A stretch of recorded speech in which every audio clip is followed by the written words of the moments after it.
Greetings and salutations, friends. Welcome back, old friends and new. We want to take a moment to recognize and thank all of you new subscribers. This month, I think we're up somewhere between 250 and 300 subscribers. There has been a new influx of new friends, and we love new friends here. Thank you for lending us your eyes and ears. We're happy to have you here. And to you old friends, the veterans who I heard somebody mention, they have been here at Truthseekers since the Anjali original story, which was quite some time ago. We really covered that story. And despite what hoaxer, liar, scammers tell you, I don't host hoaxers. We are the reason why people largely know that this Anjali person, former DIA employee and contractor specializing in information warfare, Truthseekers, as well as a few researchers who certainly helped a great deal with this whole Anjali story, including Charlie Weiser and James A. Conrad. We really dug into her story, and we busted her entire original story as completely and totally fake. So imagine my surprise when we get to play UFO whack-a-mole again. You know, you whack them down, they just pop back up. Usually, though, they pop back up with brand new fake stories. Since her entire original story got busted as fake. But imagine my surprise when I went to visit a friend who has a subscription of all things Gaia TV. And I got to sit there and listen to Anjali tell her entire tunnel of aliens love story. Well, it wasn't really a love story, but Anjali's original story, for those that don't know, is that she met this couple in a coffee house. They invited her back to their home. And there, while at the home, there was a tunnel behind the guy's house. And she went in there and met all these different alien species and had this tremendous alien contact experience. And there were these witnesses to the event because the couple was there.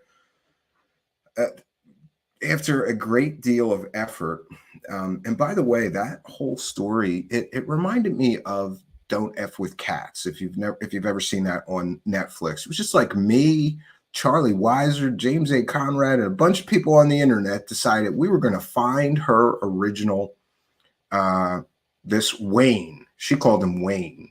That wasn't his name. We were going to find him, and then we were going to ask him if all this stuff that she said really happened, or if the story was fake.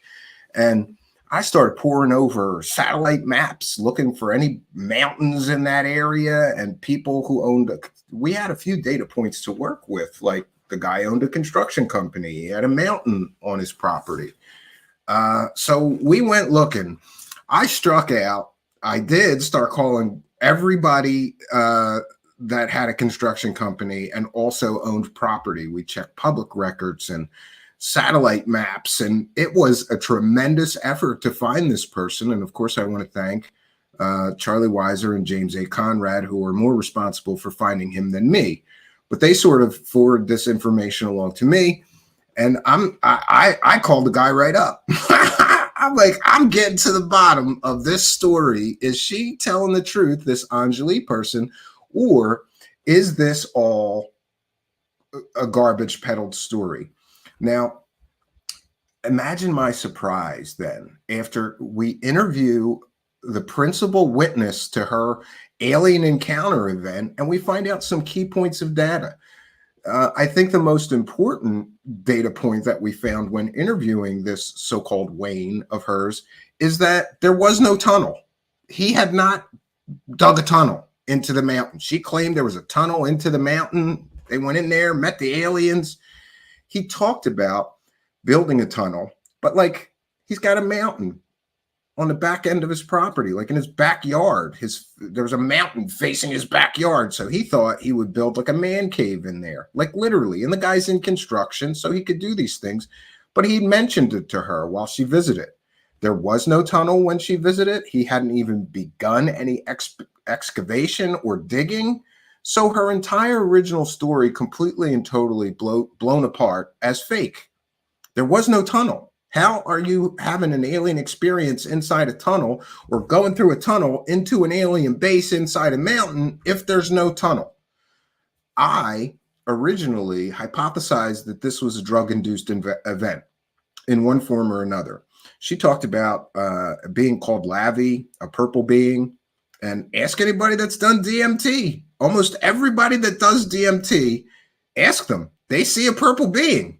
So my original hypothesis was she was under the influence of some kind of drug. She swore up and down she wasn't on any drugs. She didn't take any drugs. No drugs were involved in this experience. Turns out later, she admitted that she was on some, to the best of my knowledge or recollection, 4 different prescription medications. And this Wayne person, the person she met at the coffee shop, in his words, dosed her with some very high potency cannabis oil, Rick Simpson oil, it's called. I don't know how potent it is, but one can imagine that the combination of some 4 different prescription medications that she was on at the time, and add to that she was dosed with some very high potency cannabis oil. And I think we can all guess where her so-called alien tunnel experience came from. A lot of people on drugs report seeing or experiencing tunnels or they hallucinate. They have admittedly profound experiences. I know I have, especially on hallucinogens, but that's a story for another time. But it doesn't mean that she saw aliens, and it doesn't mean that her story was true. Now, it's important to point out that Anjali, when she first came on the scene, claimed to be a former Defense Intelligence Agency employee. I thought that was fake. I said that. She's probably complete total fake. She probably never worked for them. In her defense, I did a full background investigation, and we did find out that her original story was fake. All the alien stuff was fake, but her background, claimed work credentials, and her claimed education, incredibly educated woman actually, was all true and correct. She did have the degree she claimed. She did work for the Defense Intelligence Agency twice, both as a direct employee and then later as a subcontractor or contractor, which is very common. And what did Anjali specialize in? She specialized in information warfare. So one might ask themselves, and I keep saying this, but since 2016, there has been a right out in the open government infiltration into the world of UFOs. And it's incredible the amount of government people that are now directly involved in UFOs, that are experiencers themselves. And now we've got this John Ramirez. Oh boy, that guy is telling all kinds of tall tales with no evidence or no proof. And interestingly, John Ramirez, former CIA, comes out to bolster Anjali's stories after they've already been completely blown apart as fake, fictional, not real, not true, never happened. Nothing that she said originally ever happened. There was no tunnel. Kind of hard to have an alien experience where you go through a tunnel into an alien base when there's no tunnel on the guy's property. Now, of course, originally, she claimed that this couple would back up everything she said as 100% accurate. But we saw what happened when we got to him. He disputed almost the entirety of her story. So imagine my surprise when she does what I call the Cosmic Con Shuffle. You've heard me say that before. That's when a hoaxer, scammer, gets caught really bad. You got to get caught really bad. Then they shuffle off, right? Do the Cosmic Con Shuffle. Pretend that never happened. And usually they shuffle back in with some new fake stories about aliens or UFOs or spaceships or secret space this or reptilians. Or she didn't do that. She shuffled away and then she shuffled back in still telling the same story as if it didn't get completely and totally destroyed and busted as a 100% provably fake story already. But not only that, I got to give it to her because I've never seen this before. We're going to have to come up with a new term. I think we're just going to call it the CIA circus maneuver. Since her entire story got completely and totally busted, she gets a big money deal on Gaia TV where she could go tell her completely provably fake alien stories on Gaia TV. Great. And then all of a sudden, here comes a former high-ranking CIA officer who ingratiates himself and infiltrates the UFO community some time ago. And he's backing up her story and claiming that she's being interviewed by the top brass at the government's UFO office. And that would be Arrow. And it turns out somebody got an on-the-record statement. No, she didn't. She was never interviewed by Arrow. Full stop. She was never interviewed by Arrow. It never happened.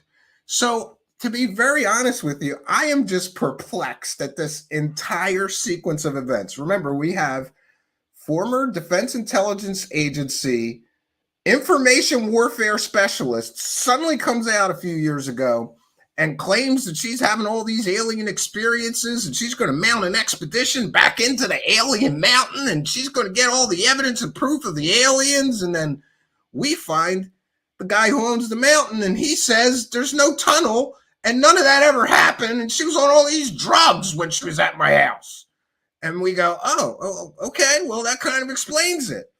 And we think we're done, right? In a normal situation, that would be the end of the Anjali story, but not in the circus land of UFOs, because Anjali comes shuffling back and she brings with her a high-ranking CIA officer who's telling everybody all kinds of stuff about aliens. Reptilian aliens are in the government, I think he said. And he's here as, I believe, in my opinion, sort of like a handler. I guess he's her CIA handler, and he's telling everybody that I don't care what anybody says about Anjali. She's the real deal, and the government is super interested in her, and they've interviewed her. The UFO program for the United States, they interviewed her. Turns out none of that was true. Nobody interviewed her from Arrow. Period. Full stop. Never happened. So why would a former high-ranking CIA officer be backing up the completely and totally 100% provably fake stories of an alien hoaxer who used to be an information warfare specialist for the Defense Intelligence Agency? Now, I have to make a documentary. We're going to make something like one of my favorite documentaries is Mirage Men. We're going to make a documentary about the government and the CIA, especially's infiltration into the UFO community, because I, for one, cannot believe what's going on. And you know what else I can't believe? I can't believe that a bunch of dummies are lining up to interview these people as if we can trust anything that they have to say. Let's start with Anjali. Told an incredible story of an alien tunnel and an alien mountain, and she went in this alien tunnel and she met the aliens. And okay, turns out there's no tunnel. Turns out that the principal witness to the event said none of this ever happened. And just to remind you of some of the things that original witness to her original story said, we're going to play a little bit of it, because recently Anjali is making the rounds again. And now she's sitting on podcasts and shows talking about the alien tunnel that does not exist. And I just can't believe it that we had, let's see, I think there was 5 people on this show that we're going to play some of it, Calling All Beings. And they're hosting a former DIA information warfare specialist whose alien story got completely busted as fake, and a former high-ranking CIA guy to tell us, no, Anjali's the real deal. And nobody out of the 5 people interviewing those people on that show, bothered to mention that there was no tunnel. It did not exist. None of this is real. One may wonder, why is our government infiltrating the UFO community? I've said this time and time again, and I mean it. This is very important. Imagine if a bunch of CIA guys and information warfare specialists from the Defense Intelligence Agency and FBI people and other intelligence people, Pentagon intelligence officials or former Pentagon intelligence officials, all started infiltrating a tiny subculture like cosplay. Wouldn't that be on all the news? What are all these CIA people doing here at a cosplay convention? But post 2016, this is just normal now. And you can go to a UFO convention and there's all kinds of CIA people, including Gary Nolan, Travis Taylor, Lou Elizondo. I'm not sure if he's appeared at them, but we've got Jim Semivan.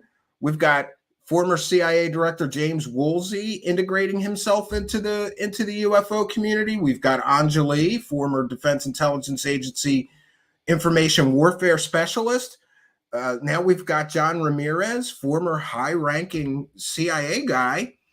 He was in charge of like the science and technology division for the whole CIA, I think. He was the directorate. He worked in the directorate for science and technology for the CIA. He also worked in the Directorate of Intelligence for the CIA. And as best I recall, he was a GS-15, which I'm not sure if I'm correct in this, but I'm pretty sure that's pretty high up there. Pretty high CIA guy. And I don't understand why all these CIA people and alphabet soup agencies, that's what I call it. It's the alphabet soup agencies. We've got people from the FBI infiltrated into the UFO community, including Ben Hansen and John D'Souza. We've got former Pentagon intelligence official Lou Elizondo. We've got Gary Nolan, CIA contractor, science guy. We've got Travis Taylor, who also worked for the government, infiltrated deeply into the UFO community. And we've got Jim Semivan. We've got all of those people that were involved in TTSA.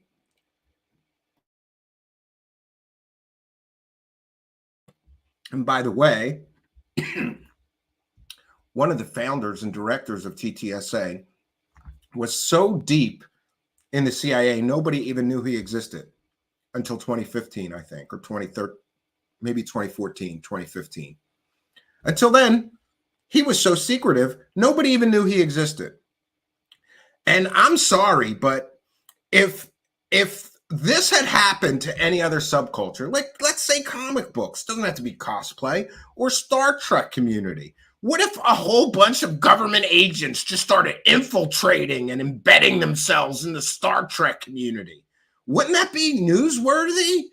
And yet here we are, and no one seems to care, and no one seems to mind, and we've got an entire lineup of stupid people who can't wait to cozy up to these CIA, DIA, FBI, alphabet soup, UFO community infiltrators and interview them, get them to do their live events, be on my podcast, be on my show.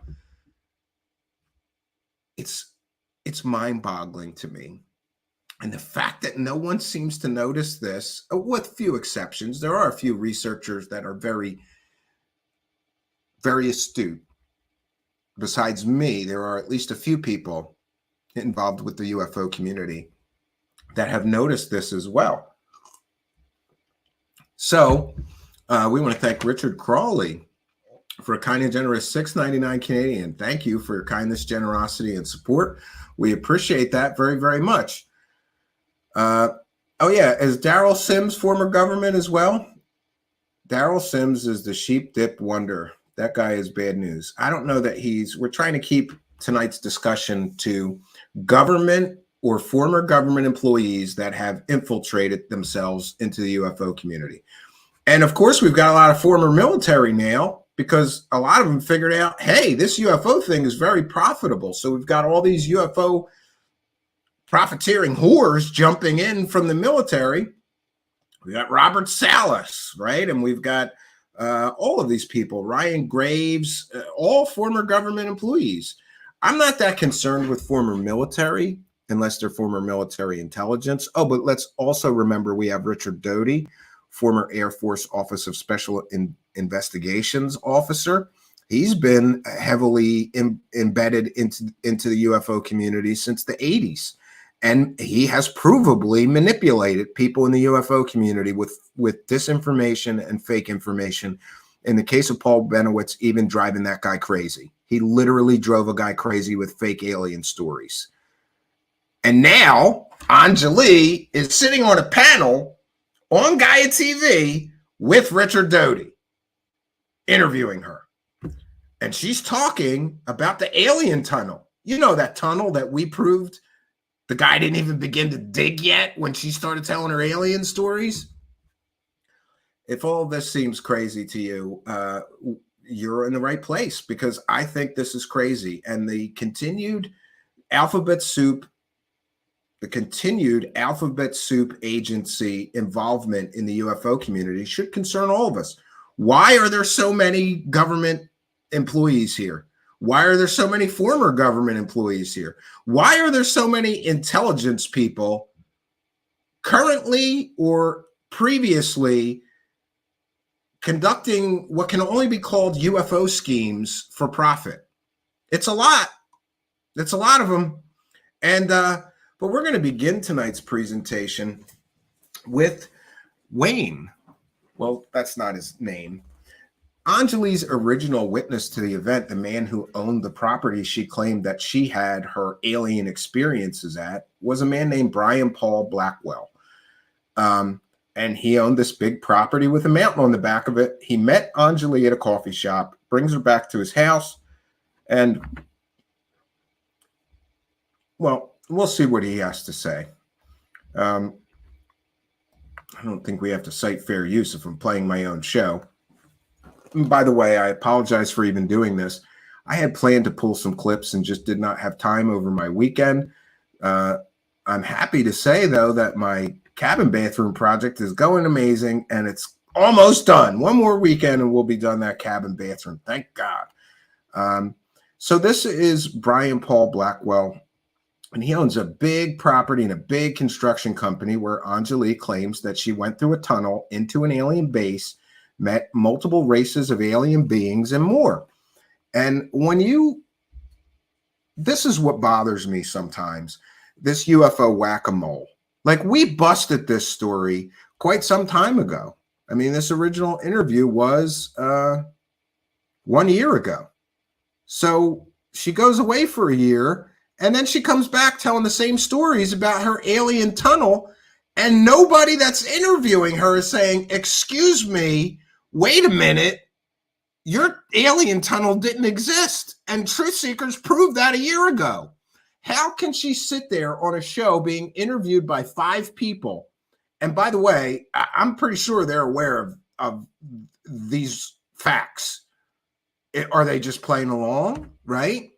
Or is that the access issue? For those unaware, if you interview alien scammers and you push them, with things like facts and evidence, you lose access. So this Calling All Beings show, I don't know what their numbers are normally like, but they got big numbers hosting Anjali, and all they had to do is have 5 people sit there and act stupid, act like they're so dumb they don't know that her entire original story is fake, and just let her talk. We're going to get into that, but before we do, I thought we could go over a little bit of remember, this is the principal witness of her alien encounter, and he's the guy that she said dug a tunnel into the mountain. None of that is true. Water in the mountain, that's all. It wasn't, I never claimed there was aliens in my mountain, ever. She said he did. Anyway. So that contradicts a lot of her story. You did tell me off air, though, that you were explaining to her that you were basically going to dig some tunnels and you were going to build like a wine cellar and like a man cave in there, right? It wasn't about aliens. It was just about building something into the mountain. Yeah, exactly. Like, like But you hadn't begun. You had not, and to this day, you have not begun tunneling or digging anything, right? Nope, haven't even. So there's no tunnels on the mountain that you're aware of? There's not a tunnel on this mountain. Is there any caves or anything that you're aware of? No. Yeah. So that kind of contradicts a large part of the story. Where she's claiming these are it's absolutely not. So, so no tunnels, no caves that you're aware of, or entrances. And someone also suggested that there could be some kind of a shed hiding an entrance into the tunnel or something. Are you aware of anything like that? There's a shed in front of where I'm going to be digging. So that's what she's talking about. And that's where, and that was just a conversation anyway. So yeah, but she took it and said that you had already dug the tunnel into the mountain, that you met the aliens, that they take people and then they teleport them back into your house. No, I never told her any of that. No. The conversation of me digging a hole, I mean, I didn't really even talk about that too much with people, because I didn't really want people to know what I was doing. But I mean, of course, if you're in a helicopter, you're going to see what I'm doing or whatever, the squirrels got great houses in the mountain. So I was kind of following the squirrels, it wasn't the aliens. No aliens. So you yourself have not had an alien experience at the mountain or inside the mountain, and you have never been teleported by the aliens or none of that. No, it'd be cool though. It would be pretty cool if I. Yeah, and just to be clear, this contradicts all of Anjali's original story. In her original story, she claimed that this Wayne, whose real name is Brian, Mr. Blackwell, told her that he had met aliens inside his mountain and that there were aliens inside the mountain and the aliens come and take people in there. None of that is true. He completely and totally just destroys her entire original story. So why are people interviewing this woman and not bringing this information to their audience? Is it laziness? Is it ignorance? They just don't know. Everybody knows that this happened. I remember this was one of our biggest stories that year. In fact, it was our biggest story that year, that her whole entire story came completely and totally crashing down. Then people are going to interview her and sit there and let her LARP, pretend that her experiences are real. And I, for one, strongly stand against anybody interviewing her and not pressing her on these important facts. Just to be clear, though, you have a bit of an interest in UFOs and aliens, right? That's why you were talking. Yeah, okay. Oh, for sure, aliens, they exist for sure. I mean, I believe they live here now. You know what I mean? There's no doubt in my mind that they live underground. Yeah, but you haven't seen them in your mountain, no, or dug a tunnel to them, or communicated with any of the aliens. So explain for me when she was at your home, because she tends to say basically that she kind of took a hike to the tunnel with you and another couple, and then you all went in the tunnel, and then this is where she meets the aliens, and none of that happened? Well, not in physical appearance here. I mean, if it happened in her experience, I mean, that's her experience. I mean, I don't want to really take that away from her. If that's what she thinks happened, then that's cool. What a great story. She did. She described it as a physical experience. She, you, and your wife and another couple went into the tunnel. We don't remember any tunnel. We don't remember any part of that. So what did happen? She just walked around the grounds around the mountain, took a hike, and then that was it? We all went. Okay, as far as the hike goes, it wasn't like a hike. It was just up my driveway to the upper level of what is cut. You follow me? Like what pads are cut, where you can walk without hiking the mountain. We didn't hike. We never hiked any mountain. We walked up the driveway about another, I don't know, it's another 200 or 150 feet up. and we just went up and I just showed them that area. That's all. I mean, and if it was, to my knowledge, she wanted to see like more of the land or something, maybe. I can't even remember why we walked up there, because it was unusual that I walked up there. Yeah, and by the way, Mr. Blackwell provided us with maps of his property showing that it would have been only a few minute walk from his back door to the mountain. It would have been a few hundred feet. You know, like he opens his back door and there's a mountain that slowly descends up right in his backyard. So even her claims, they just completely and totally fall apart on that day. So with, so basically you guys were just hanging out and you were kind of showing her your yeah, that's all. Your land, right? You had a big chunk of land there, a nice chunk of land with the nice scenery and a mountain on it. Mm-hmm. And you're just showing her the mountain and the land and things like that. Yeah, we all remember. Yeah, that's all. Just casual. Could you estimate for me, like, how long was she at your home in total, and how long was she walking around the grounds?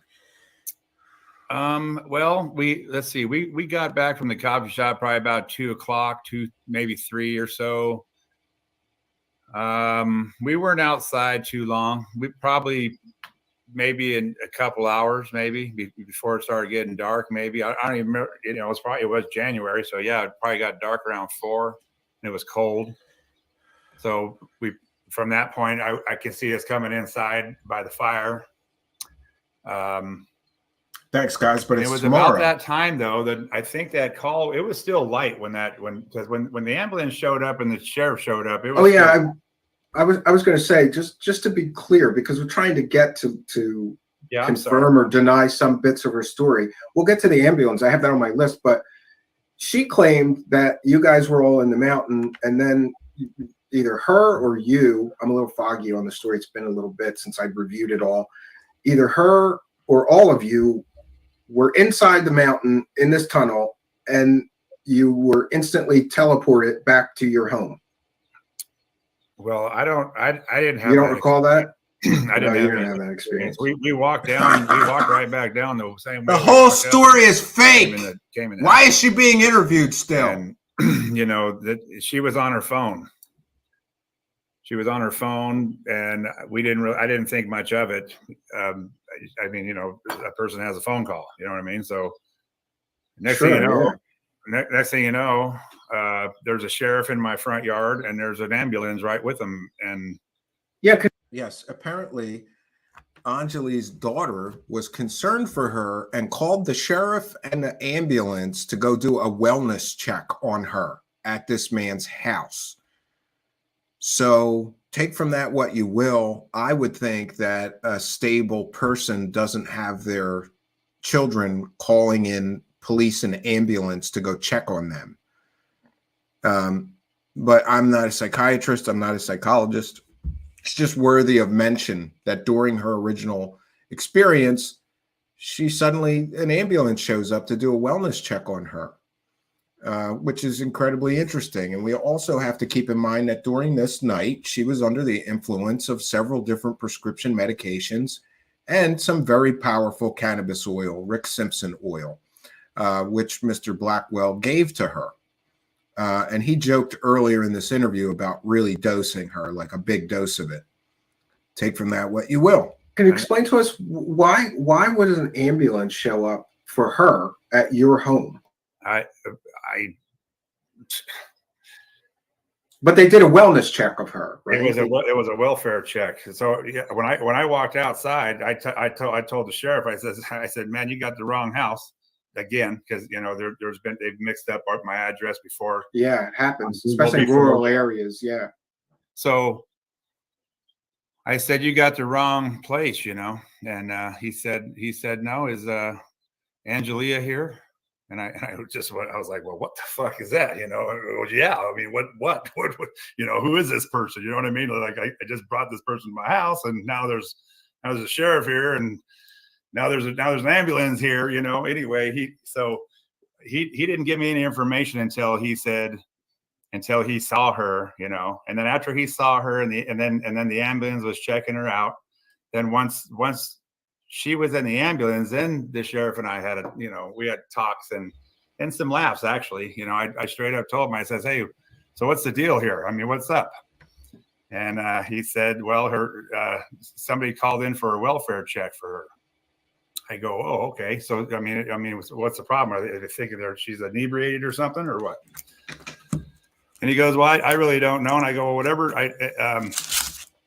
He couldn't really, he didn't want to share the information with me, because I guess you can't, because it's investigation stuff or whatever. And so, could be medical information, or could be information about her mental state, which is also covered under HIPAA laws. And interestingly, this wellness check and an ambulance being showing up there suddenly would have happened by her own timeline, right after she went down the alien tunnel and met all those aliens in a tunnel that did not exist, right?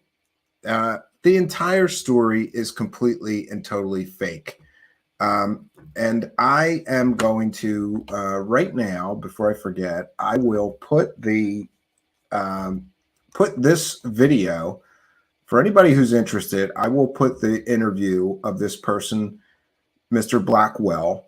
I'm just going to put it under sources here, right in the description of tonight's video, because talk about, occasionally people tell me like, oh, you're doing all this good, Stephen. You're showing us who's, a lying, profiteer and who's on the level, and, you're busting all these frauds. But it's pretty discouraging to see that they just come back in a year and they keep telling the same story that we've already busted here more than a year ago. More than a year ago, this entire story was over, in my opinion. Because if your entire original story you come out with, and by the way, with great fanfare, she went and had a fake press conference. By the way, there was no members of the press there. And I know that. There was no members of the press there. She stood there in front of a couple of alien UFO fans and gave her little spiel in front of the Lincoln Memorial. She was not interviewed by any members of press. There was no... she wasn't on CNN or Fox or even the local Washington, D.C. news network, period. None. There was no newspaper articles, nothing. So when she says she held a press conference in front of the Lincoln Memorial, well, so could you. Take a one-page prepared sheet of something you want to read, stand there in front of the Lincoln Memorial and have somebody film you reading it. It's not a press conference if no press shows up. Sorry. Wrong term. Announcement?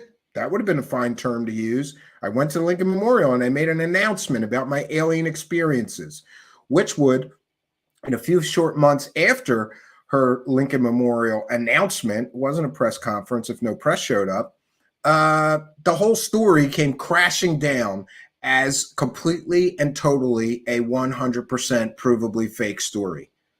And, so let's review. She claims she meets this guy. He tells her there's aliens in the mountain. Come back to my house. I'll show you the aliens.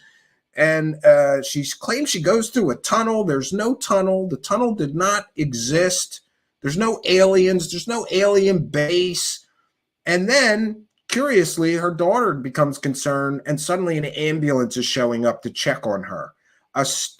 In my opinion, a psychologically stable person doesn't have their children calling in ambulances to check on them. We can also review the fact that she lied in her original interview with me, because I asked her if her experience may have been drug-induced or influenced. No, I wasn't on any drugs. Later, she has to admit that she's on multiple... I believe she was one of the medications she was on as a psychiatric medication, a sleep medication, some other kind of anti-anxiety medication, and the combination of the super strong Rick Simpson cannabis oil that Mr. Blackwell, he kind of joked that he does that to people. Everybody's got that one friend, right? At a party, they'll give you that drink that's like grain alcohol and a little bit of Kool-Aid, just enough to give it color. it seemed to me to be something like that. He like joked that he gave people huge doses of the Rick Simpson oil. And she involves this family who want nothing to do with all this publicity and all this story and all this stuff. And this man was battling cancer at the time that she does this. She's making major announcements at the Lincoln Memorial that she's going on an expedition to this guy's house. She doesn't even tell the guy that she's going to the Lincoln Memorial to talk about the aliens she met in his mountain. Then she does this whole Twitter promotion thing where she's putting polls up. I was one of the people. Who gets to go on the expedition with me? And people are voting, and it became this entire circus around this lady whose entire original story is fake. And this guy gets drug into it. I felt sorry for him. I still do. He wants nothing to do with the story. He won't do future interviews to the best of my knowledge or recollection. He told her, like, I'm battling cancer. Leave my family out of your fantasies, essentially. I'm paraphrasing, but that's what he said. I'm battling cancer. Leave me out of your alien fantasies and leave my family out of it. Now, of course, in this interview, he did joke somebody can buy his property for $1 million, right? And she also lied to him and told him that Whitley Strieber was going to be involved in an offer of money to buy his property. The famous alien abduction person, Whitley Strieber. He's been a guest here. You may know him from his famous book, Communion. Everybody knows Whitley Strieber. And why is she lying? Then we interviewed Whitley Strieber, who said that never happened. I talked to her because Whitley Strieber believes he was abducted by aliens. So if there's another person that has an alien experience, he'll talk to them. Imagine that. But he was supposed to be brokering some deal between this guy and maybe Bob Bigelow or somebody else that's got a lot of money that wanted to buy this guy's house with the mountain on it so that they can have access to the aliens and the alien tunnel. Sounds scammy because it is. All of this is ridiculous. Absolutely, positively ridiculous. So imagine my surprise when this woman... Oh, by the way, everybody's wishing me a happy birthday, and thank you all very much, but you're a little early. My birthday is May 31st, which is tomorrow. But I can't remember. I think it was Mark on Facebook said happy birthday to me. And so everybody, but thank you all. I appreciate it very, very much. I made it through one more year without eating dirt on this planet. And I can't tell you what a happy life I have, and I'm happy for the next year to come. And thank you all for your kindness, generosity, and birthday wishes. So imagine my surprise, right? We did an incredible amount of work to cover this story correctly. And by the way, there are some scammers that we also busted for hoaxing and faking stuff that lie to people and say, he hosted Anjali, he hosts hoaxers. We completely and totally full court press investigated her. We did background checks. We checked her education. We checked her work history. I stand by all the work that we did. And then some other researchers and me said, let's find this guy and his wife and let's interview them. By the way, I did speak to Mr. Blackwell's wife off air, and she confirmed everything that Mr. Blackwell said. There's no tunnel. There's no aliens. Nobody told her there was aliens in the mountain, right? They didn't get teleported back into their house from the alien base.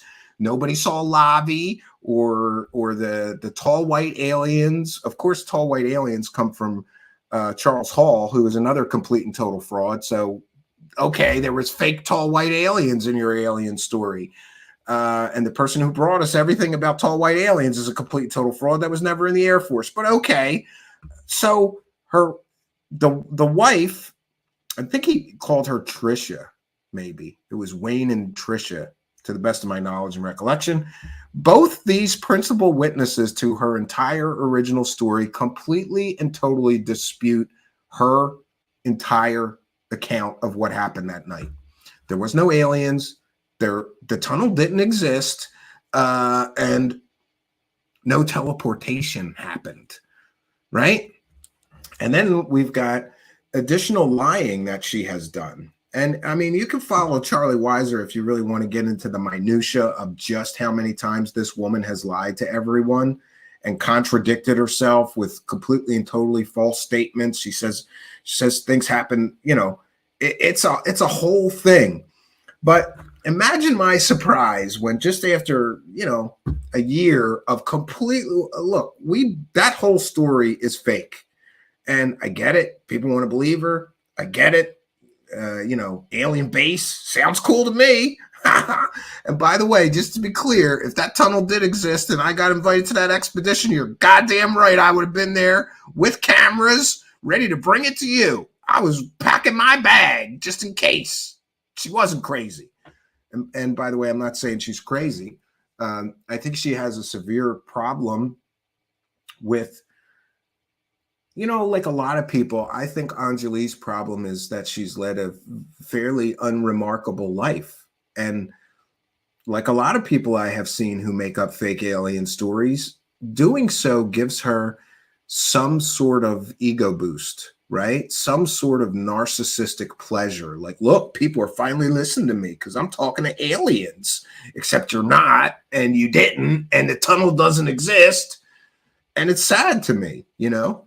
I mean, I found her to be a nice woman until things didn't go very well with me. I famously, people said I yelled at her. I lost my temper on another interview with her after this guy.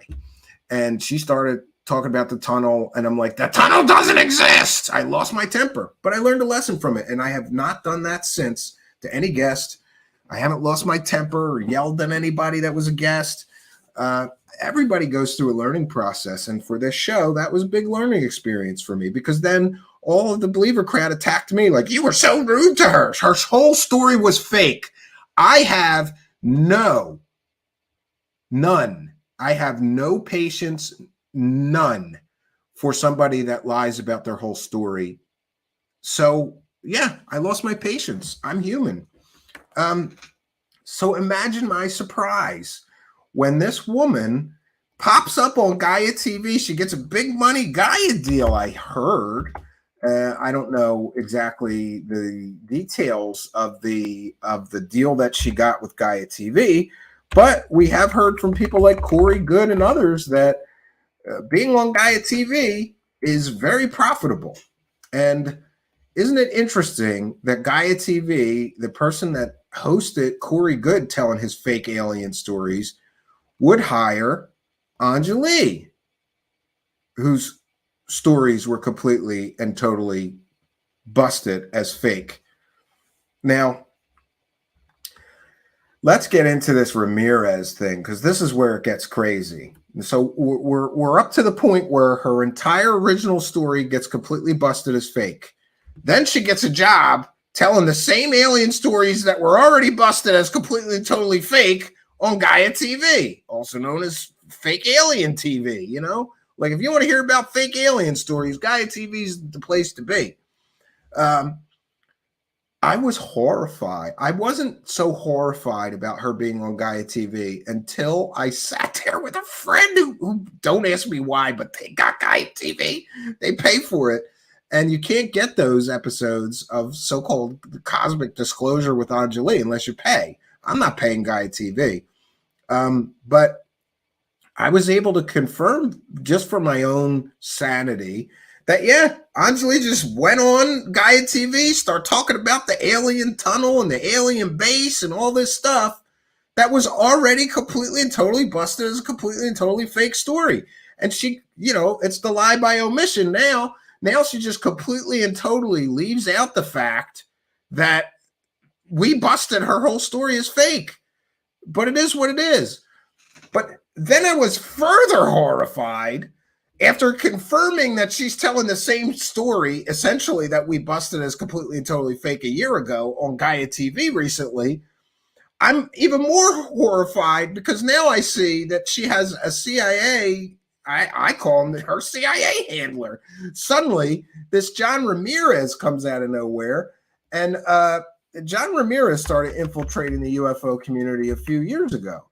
And I think it's really incredible that Ramirez is all over things like TikTok. And for his age and everything to be all over TikTok, it smacks of a psyop to me. And that's my opinion. I'm entitled to an opinion. If you don't like it, form your own opinion.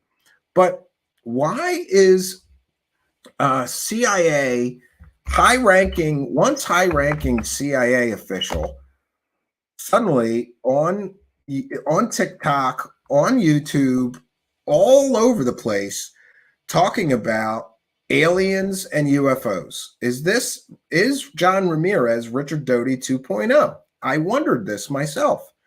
I'm going to just show you this. This is incredible to me. And he's all over. He's all over TikTok, YouTube, podcasts. And what is concerning is that people are just literally lining up to interview this guy. And no one seems to think that it's problematic that a former CIA guy is saying all this stuff about, oh, I was abducted by aliens. And it gets worse. This guy is just getting deeper and deeper on the woo train. He in the woo hole. This dude, he starts off with some stuff that is pretty grounded, right? When he first enters the UFO community, he's saying things like, I saw some documents that confirm that Roswell was really happened and it was an alien spacecraft that crash landed. And a normal rational person, I guess you would think to yourself, well, he was former high-ranking CIA. Maybe he did see a document that confirms that Roswell was an alien crash landing of an alien spacecraft, right? But the longer he's been here, the deeper and crazier his stories have gotten. And I can confirm this. I have a interesting tweet to share. Before we get, okay, so let's do a couple of these TikTok videos first, just so we could sample some of the things that this John Ramirez, remember, this is the new person that is now helping to, he's like helping to pump up Anjali's already deflated fake story, right? Yeah, and here he is talking about secret government projects to produce alien hybrids. And it gets worse or better, depending on how much you like the woo. He goes further than this video in a recent video, but we'll get to that in a moment. Without getting CIA's permission. Since World War II, we learned that there has been an alien hybridization of humans. Exclusively since World War II? World War II. That's when the CIA learned about it. World War II. That's what prompted me to look back at World War II and say, okay, where did this information come from? But still, it should be a DNA record of that. We should be able to tell them. Absolutely. And that's what's not released. That's still... Well, but I mean, this is being done by academics. It's, the government doesn't do the DNA research. Yes, we do. Yes, we do. Well, sure, but I would... it's not. And by the way, that's Rather B. Squidding, the voice of reason, trying to, clarify his statements. And good job, Rather. Private, right? There's no classification of our DNA. You can't classify looking into our DNA. You can classify our DNA? You think that they're holding secrets of our DNA from us? Certainly. How could they do that? Because the law allows CIA and the intelligence community to do operations like that because no one bothers to read the law. So you think that they're going into like the university biology programs and saying don't study this, you can't publish these documents? No, that's not the way it's done. Wouldn't that mean they're also redacting information from organizations like 23andMe and Ancestry and those others? Once you give your blood, once you give your saliva to 23andMe and these others, if you read the fine print, you gave away your DNA for the purposes of creating scientific research. Big pharma. Is the CIA and other intelligence organizations working directly with these companies to limit what information they put back out to the populace? I don't know. I don't know that. That's why I mentioned Cosmos ID, because there's a company involved in the human genome, involved in bioinformatics, involved in DNA, and then you look at the company, and then you look at who are the consultants to that company. You know, we got to connect a lot of dots that don't exist, right? That's how good conspiracy theory works. But this is former high-ranking CIA official claiming that the United States government was made aware of a alien human hybridization program back in World War II. It's a who's who of IC officers. And the company was started by somebody from the National Science Foundation.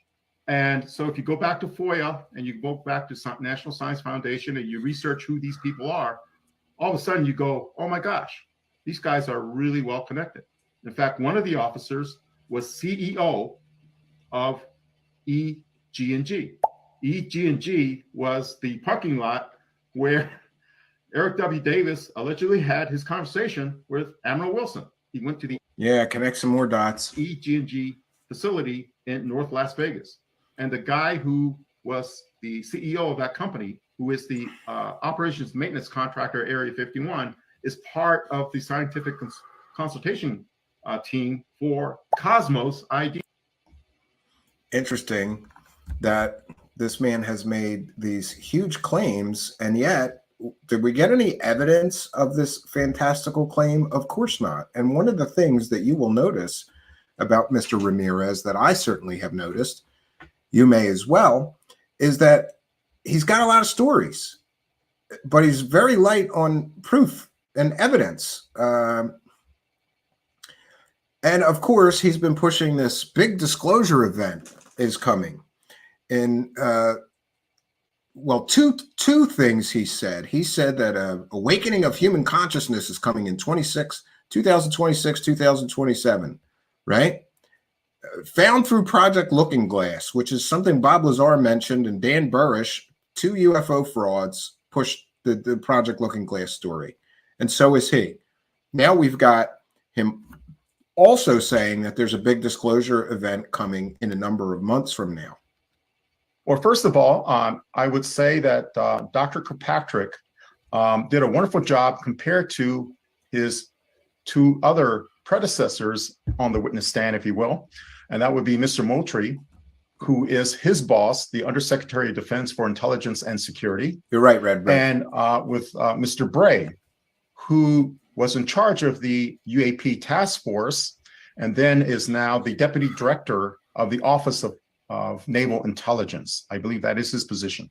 So I think he did a wonderful job. But again, I would like to emphasize that disclosure will not come at a congressional hearing or in front of a podium with an official standing behind it. That's not what disclosure is going to be.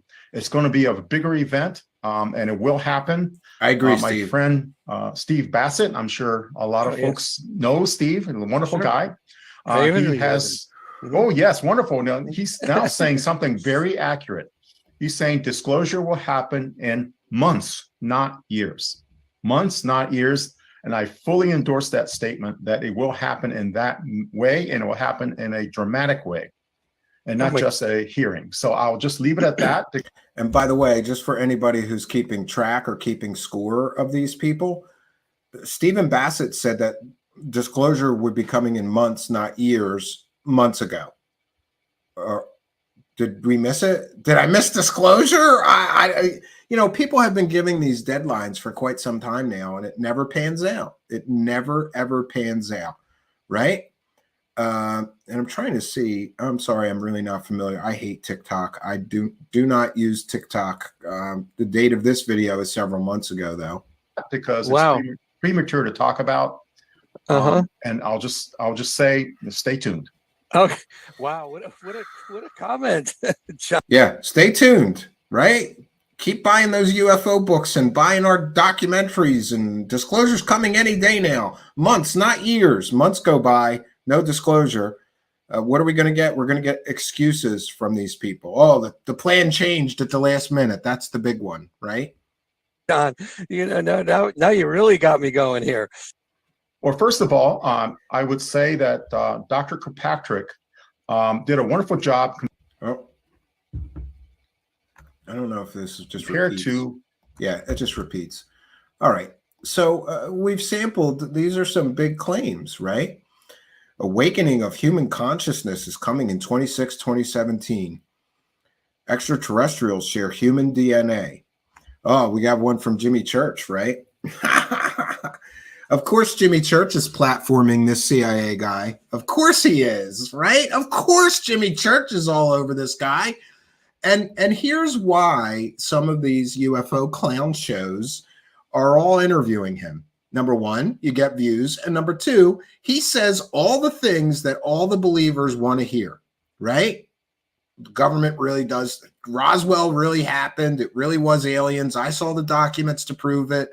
There's human hybrid, alien hybrid experiments that are taking place, and they have been since at least World War II.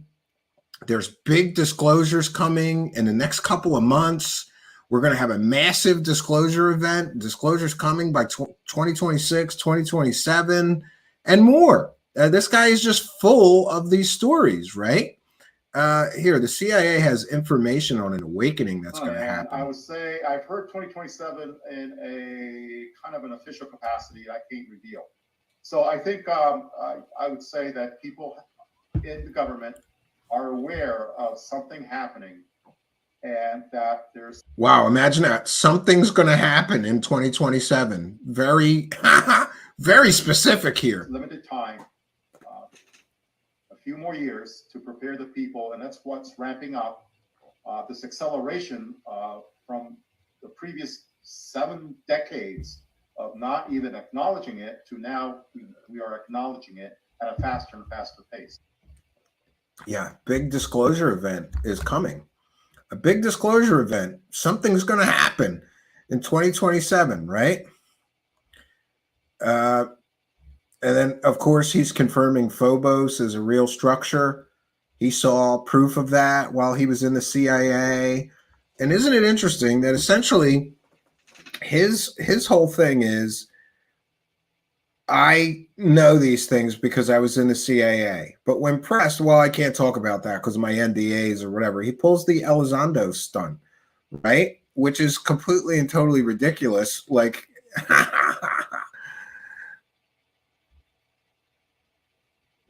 here he is talking about the Galactic Federation. With John Ramirez, a retired CIA officer who served as chief of the Electronic Intelligence Branch and specialized in ballistic missile defense, weapon systems radar, and technical collection operations. Today, he shares his perspectives on the Galactic Federation.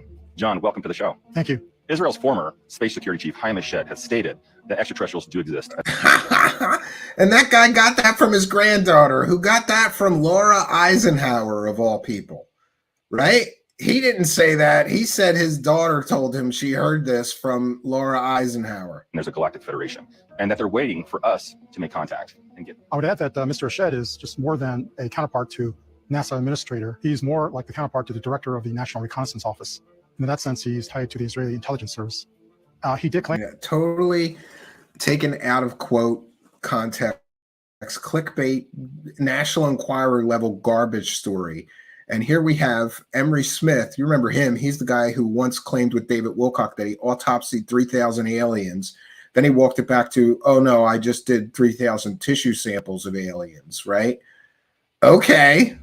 He did claim that. And he claimed that our president at the time, President Trump, knew all about it, but that we were not ready to make that type of contact with the Galactic Federation. Humanity wasn't ready, and that humanity must be prepared. But those comments...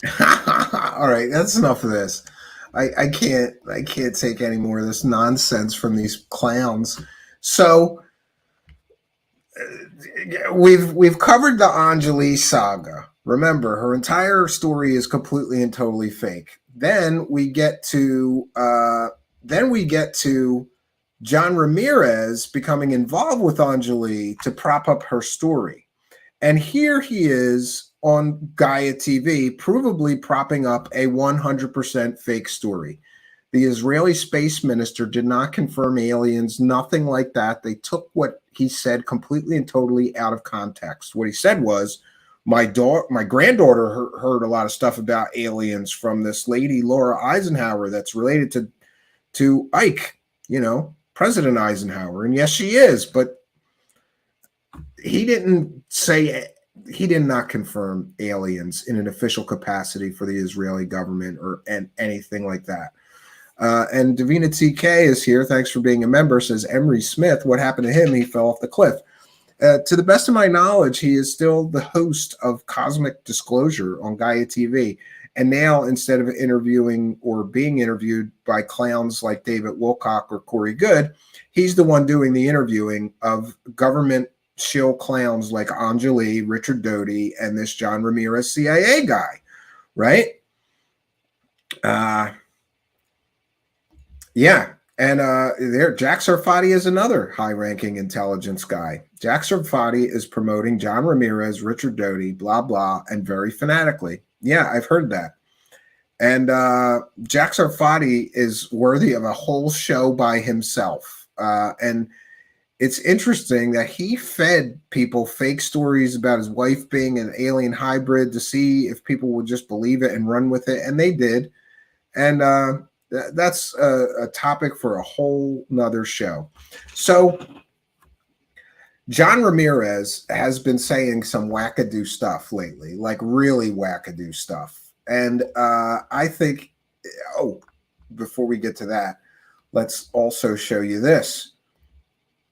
John Ramirez, former CIA guy, was nice enough to give everybody a guide for how to navigate the intelligence community if you're interested in UFOs.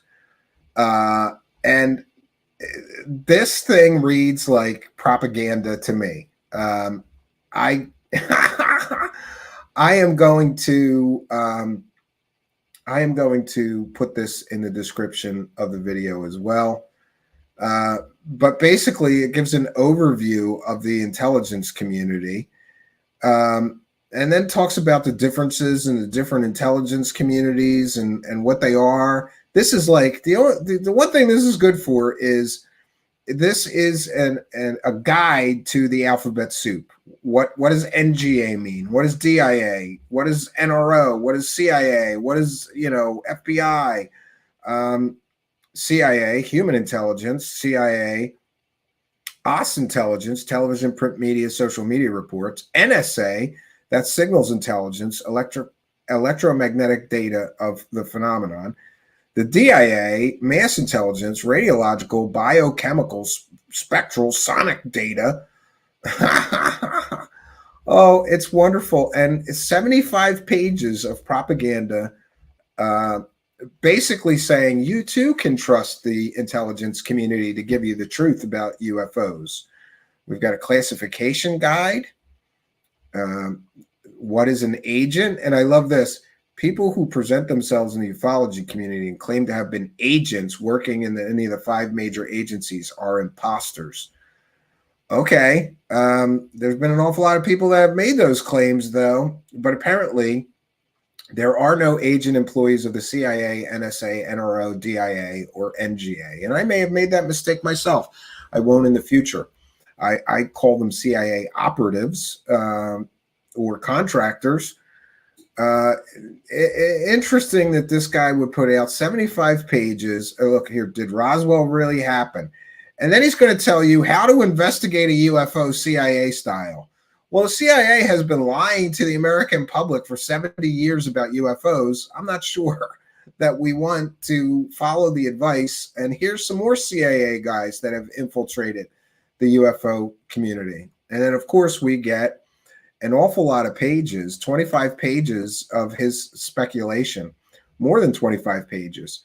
And look, he's got the Honeyboo, which is a completely and totally fake Nazi UFO that never existed. It came out of tabloid newspapers. Look at the quality of his so-called information, right? Okay, he talks about Project Paperclip, Roswell and the military-industrial complex, and then we get a guide to intelligence community patches and terminology, and it just reads like propaganda to me. Like, yeah, trust the CIA. We're your friends. We're gonna bring you disclosure, right? I love how he mentions the Black Vault, though. So interestingly, he gives it's navigating the United States intelligence community for ufologists. It's a 75-page free PDF. You too can accept what I believe to be propaganda from a CIA operative infiltrating the UFO community with lots of stories about aliens and UFOs being real. And I am just perplexed. Like, why are there so many intelligence operatives injecting alien stories into the UFO community? We've got so many of them now since 2016. And I've said it before, I will say it again. They used to be off in the shadows, right? Manipulating people, feeding people information that they wanted, distributed in the UFO community, oftentimes as subterfuge or misdirection. They keep tabs. The intelligence community has verifiably kept tabs on researchers in the UFO community. They have verifiably fed people in the UFO community completely and totally fake stories about aliens and UFOs and alien crashes and alien visitation and all kinds of stuff. And this is proven historical fact that they have done that in the past. The difference here really is that 2016 backward, they were doing it with operatives that they would send into the UFO community to infiltrate people like Richard Doty and others. Verifiably did it with Bill Moore, a UFO researcher. They told him they were going to give him the goods. He was going to get to, get all the secrets if he just did what they wanted. And you need to tell us what information this researcher has or that researcher has or what cases this person is working on or that person is working on. They literally, the intelligence community has literally forced through whatever manipulative means, and let's be clear, the intelligence community are manipulators. That's what they do. They manipulate people for their own purposes. They have verifiably manipulated UFO researchers into spying on other UFO researchers and report back to the intelligence circles, the intelligence community, the information that they're looking for out of various researchers, UFO conferences, like literally sending people into UFO conferences and things like that. But 2016 forward marked an incredible change. And regardless of everything else going on, I am still a student of the history of all of this UFO and alien stuff. And I think it's important that we recognize that from 2016 back, they did these sort of operations. Some will call it a psyop. They did these operations in the shadows. They stayed out of the spotlights. They weren't in the spotlight. They were off on the side, manipulating people in the UFO community who were in the spotlight for various purposes. We also have verifiable evidence and proof that the United States government actively encouraged stories of UFOs and aliens to cover things like the U-2 spy plane, the Blackbird, SR-71, the F-117, all of the stealth craft. They actively wanted people to think it was aliens or UFOs when they were catching glimpses of secret aircraft. But 2016 forward marked a change. And instead of being off in the shadows, these government operatives were right in the front, in the forefront, right in the spotlight themselves. We had Lou Elizondo and Jim Semivan and all of these other people, CIA people, intelligence people, come forward, Hal Puthoff, all come forward with TTSA, promise everybody they're going to build a spaceship, collect a few $1 million, manipulate. And listen, I don't care what you think about Lou Elizondo. He manipulated the original story about him, the New York Times story. A lot of reporters even later said that they felt like they were manipulated. People like Lou Jimenez, who ran a UFO show, he feels like he was manipulated by Lou Elizondo. investors that I know who gave money to Tom DeLonge and TTSA and Hal Puthoff and, you know, Christopher Mellon and Lou Elizondo felt manipulated. They promised us one thing, took our money, and they didn't deliver anything they promised.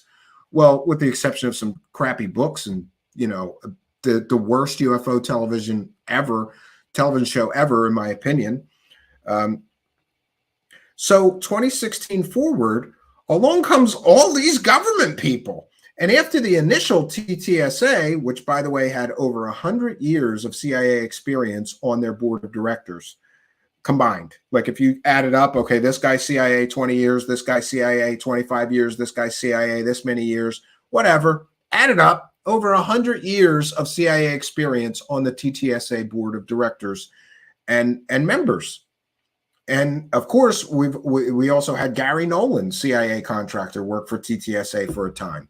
So after the onslaught of TTSA and all these CIA people suddenly standing up, intelligence people standing up, and by the way, some of them were not CIA, some of them were what I call the alphabet soup agencies, various agencies, the NRO, the NSA, the DIA, the FBI, the CIA. It's all alphabet soup, but it's all government. So 2016 forward, after TTSA comes, then we start getting all these other people taking the spotlight. We've got John D'Souza, FBI. We've got Ben Hansen. Well, he's been around for forever, and I think he's harmless, kind of dumb guy, but he's harmless. I used to like Fact or Faked, and then he just went wackadoo now, you know, and selling garbage stories. But okay, but he's still FBI. And we've got John Ramirez, CIA, Jim Semivan, CIA. We've got Woolsey making podcast appearances, CIA director. We've got Anjali, Defense Intelligence Agency. And of course, Gary Nolan, CIA contractor. We've got Travis Taylor, government employee, right? And now we've got John Ramirez backing up the story, the completely and totally provably false stories of Anjali. Why? I'm left with just an overwhelming why are all of these intelligence people now directly in the spotlight? They used to do these things and manipulate people from the shadows, but 2016 forward, they have just rushed in. And think about the UFO community. Think about the information which is being put out there. If we get rid of all these people that I've mentioned, TTSA and Tom DeLonge and Lou Elizondo and Gary Nolan and John Ramirez and Anjali and John D'Souza, Ben Hansen, I'm sure there's more, Jim Semivan, we've got Jack Sarfati, we've got Dr. Eric Davis, Dr. Hal Puthoff, the two biggest wackadoo scientists to confirm everything alien for everybody. If we take away all these intelligence people, all these alphabet soup people, if we take all of them out of the UFO community, there's not much left. There's not much left.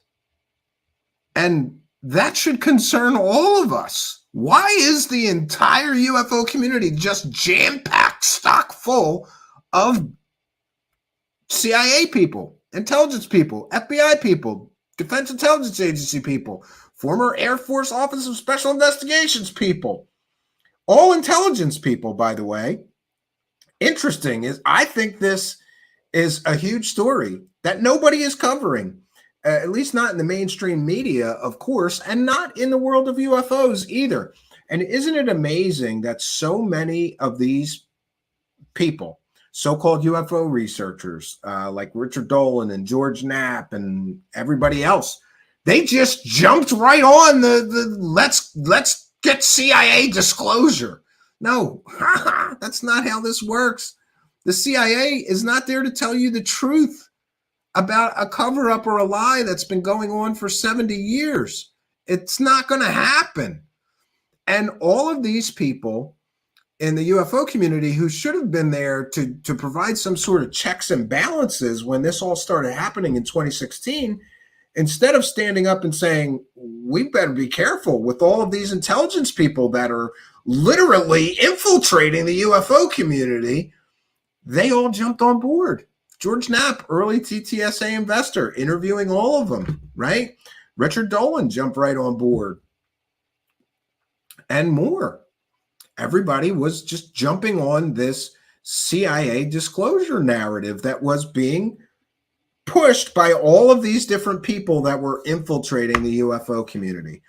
Which brings us to this, our final piece tonight, which is that now John Ramirez, former CIA operative, is sort of bolstering Anjali's story, former Defense Intelligence Agency information warfare specialist, whose whole alien story fell apart. And I can't even believe that this is where we're at and this is where we find ourselves. And I further can't believe that no one else is properly analyzing and commentating on what I've just talked about. And this is all facts, friends. This is all facts. Now I have to find, oh no, I lost it. Area 503. Friend of the show, he tweeted something recently, which was about John Ramirez. And apparently on Cosmic Disclosure, John Ramirez claimed that CIA guy claimed that he is an alien hybrid and that he can tell other alien hybrids by their energies. I'm going to say that one more time. John Ramirez, former CIA, high-ranking CIA operative who's been running around infiltrating the UFO community, is now on Gaia TV telling people that he is an alien hybrid and that he can tell other alien hybrids by their energy. I don't know what else to say, except if that doesn't put a huge dent into this guy's credibility, I don't know what would. Are we really supposed to believe a former high-ranking CIA operative who worked for the Directorate of Science and Technology at the CIA, believe him when he just says, I'm an alien hybrid? I think that this is extremely problematic for him and anybody who's been following him, getting those breadcrumbs, hoping that he was on the level, hoping that he was telling the truth. I don't think that he's telling the truth about any of these stories. He has provided nothing in the form of verifiable evidence. He has provided an incredible amount of claims, but without any evidence, there's no meat on the bone here. It's just another guy telling stories. So imagine my surprise. So just to review, John Ramirez, CIA high-ranking operative, retired now. You never retire from the CIA, but he says he's retired, claims that he is an alien hybrid and that he can tell other alien hybrids by their energies. And he's just said this on Gaia TV. If you add that to his other fantastical claims, well, it's very simple, John. Give me a blood sample. I know a geneticist. I can take your blood sample to a geneticist. We'll have a look at your DNA and see if we see any alien DNA intermingled with your human DNA. Or is this just another fantastical story from a guy who apparently likes to tell a lot of alien stories, but is light on evidence? I don't understand why anybody's still listening to this guy. And if we add that to the fact that he is now going on shows where they actively don't press him, I was horrified at this. We're gonna put up our fair use banner, and I'll show you. This will be the last segment tonight.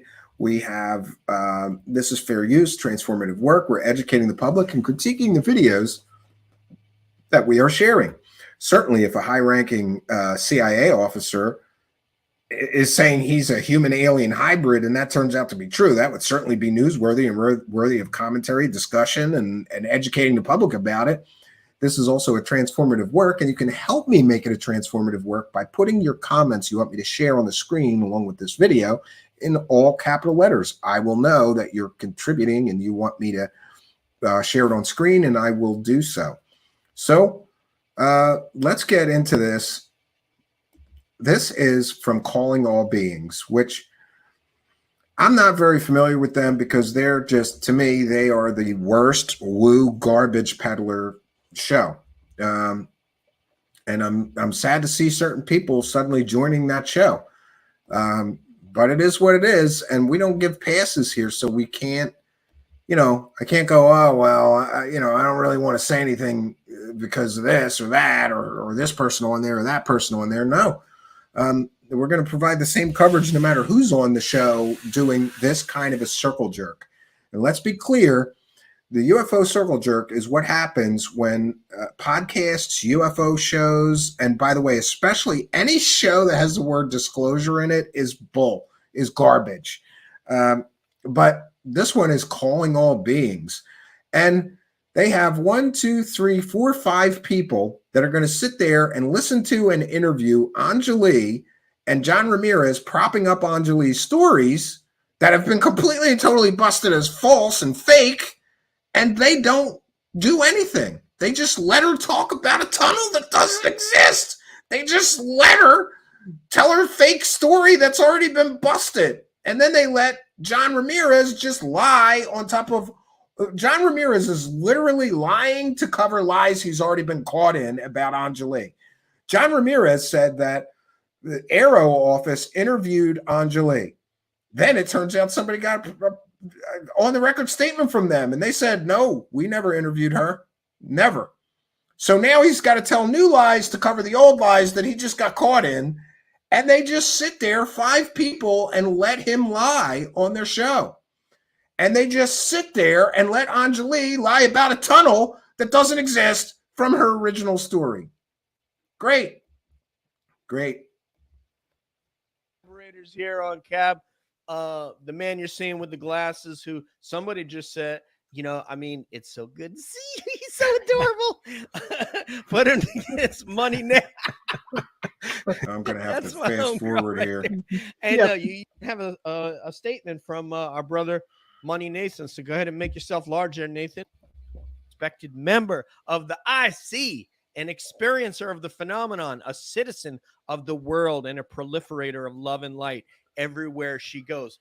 Party people, put them together for my home girl, Anjali Schultz.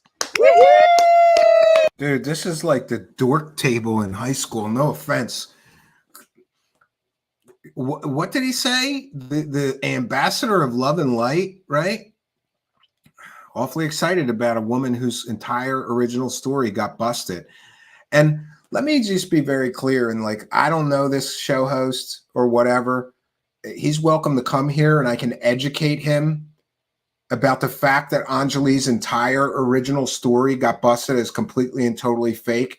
And no offense to that show host, but how fucking dare you platform this bitch? How fucking dare you platform this lady? Her entire story got busted as fake, and you're pumping her up, the ambassador of love and light, right? And you're going to let her sit there for 2 hours and lie through her teeth again? We've already been through this. You're more than a year behind, Mr. DJ Calling All Beings, dummy. You're more than a year behind. Her entire original story got busted on our show because we actually asked hard questions of her. We actually did all her background check. We actually did the work, right? This guy's not interested in doing work. He's just interested in sitting there and letting somebody lie on his show, provably lie on his show, so he can get views. Congratulations, genius. Can I get an amen? Amen. And I didn't even know that Leah Prime was on this show until somebody sent me this link. I don't know what she's doing there. I don't want to talk about it. If anybody wants to ask her what she's doing there, go message her. I'm not here to defend her or her choices in what show she's on. For Anjali, Amen. Our other special guest is a veteran of the United States Navy, a retired CIA officer, a well-read and learned analyst, also a citizen of the world who has helped contextualize the operations of the U.S. government for civilians who we toil away on Twitter, and people just don't understand what they're listening to and how to interpret what the government is doing, is saying, and is not saying. This gentleman is also he's a blessing to the community, like Anjali.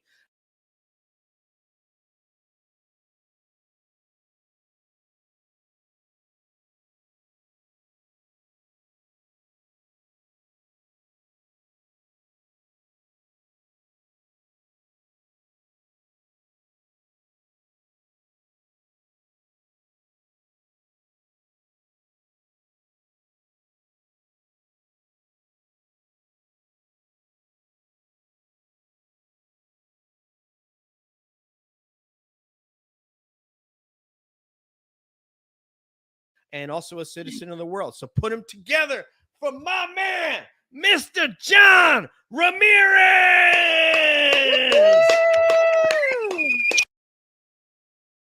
Cheers. Yeah, man. Yes. Ah. So I'm doing it too. You can't see, but I'm doing it. So the way This is I know you're putting cringeworthy, together, friends. Deb, I'm so love sorry. you. So the way we wanted to start this off Somebody tonight said, that dude is awful. There's interesting things that John and Anjali had to discuss, and I'm gonna get out the way. Yeah, sorry about that. And people are like, yeah, I forget damn, when I'm I mute glad, man. sometimes. Get yourself out in the way and let these two No, talk. her name is without Angelina further ado, Schultz, Mr. I Ramirez, believe. Please take it away, sir. Okay, yeah.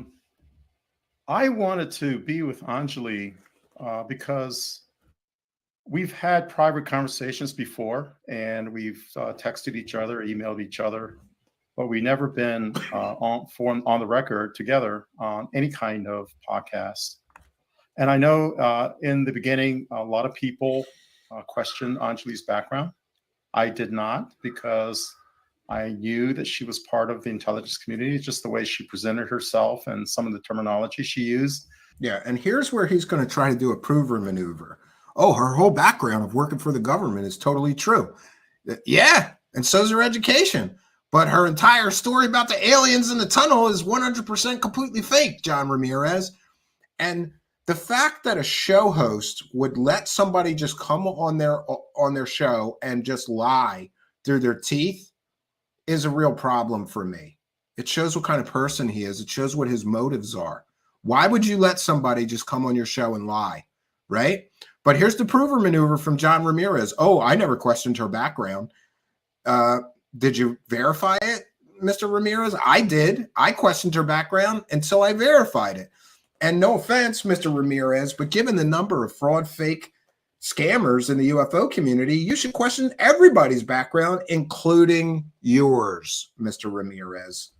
It was IC speak, and I knew she was genuine.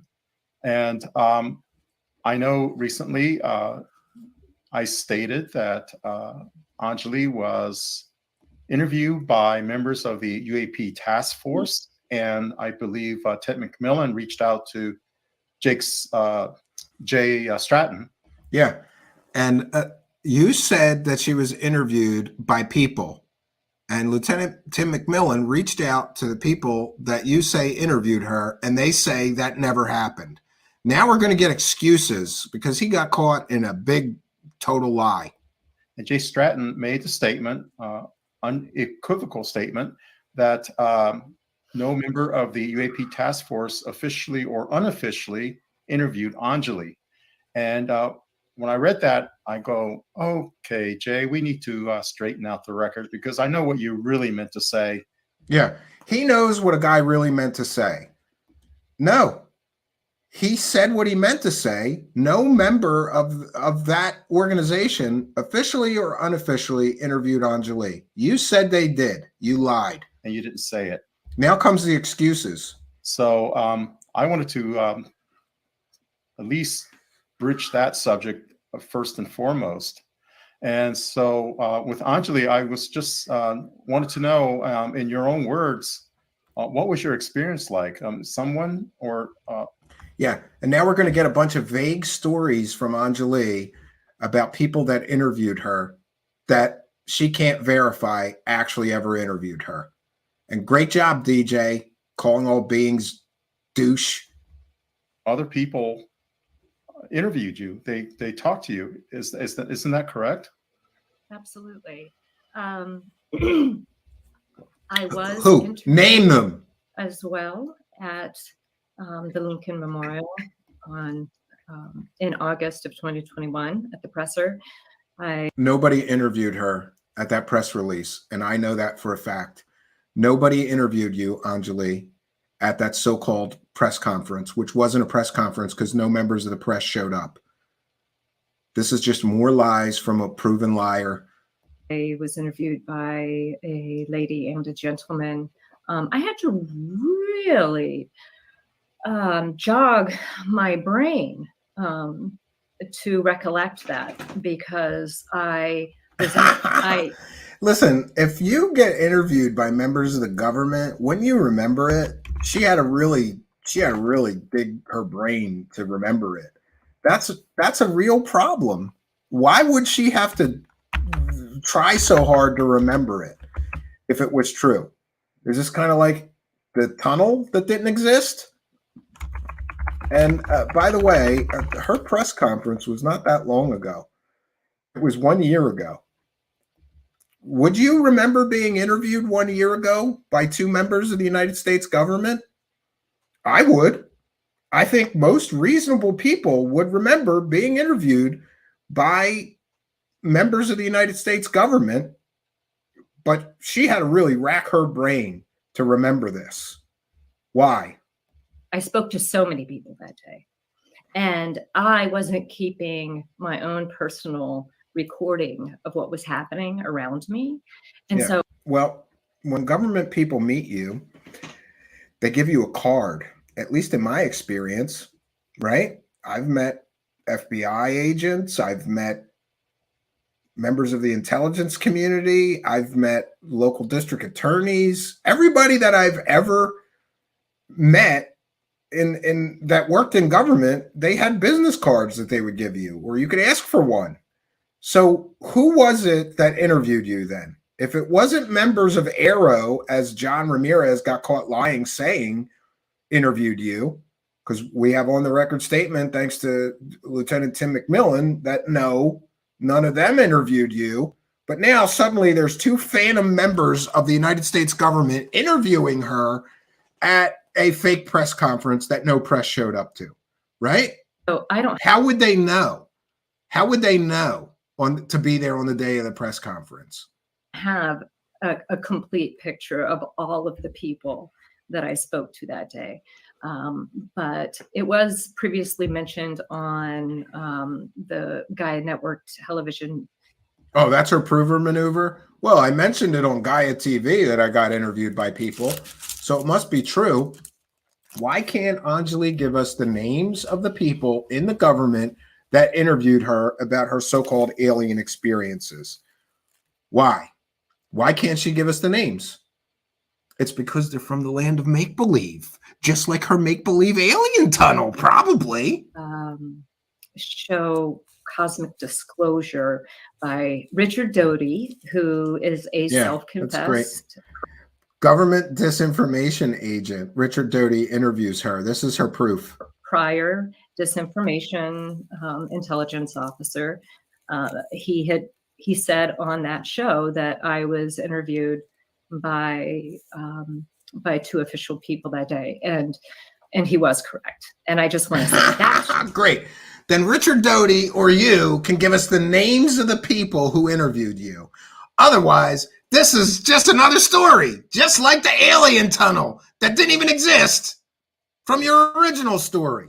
And we've got John Ramirez getting caught lying, saying AARO interviewed her. They come out and say, no, we didn't. We did not interview her in an official or unofficial capacity. Nobody from AARO interviewed her. Suddenly, she had to think real hard about an event that happened a year ago, and two people, mysterious people whose names she won't name, interviewed her, a man and a woman.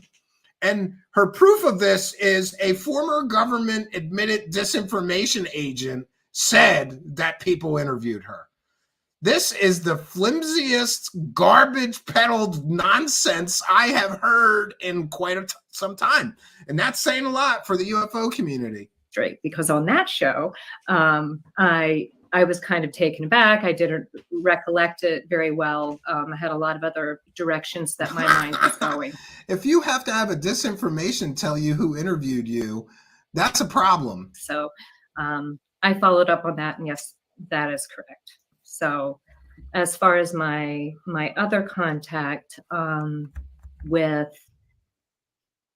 people who were associated with the UAP task force and taking interviews and presenting those interviews to them,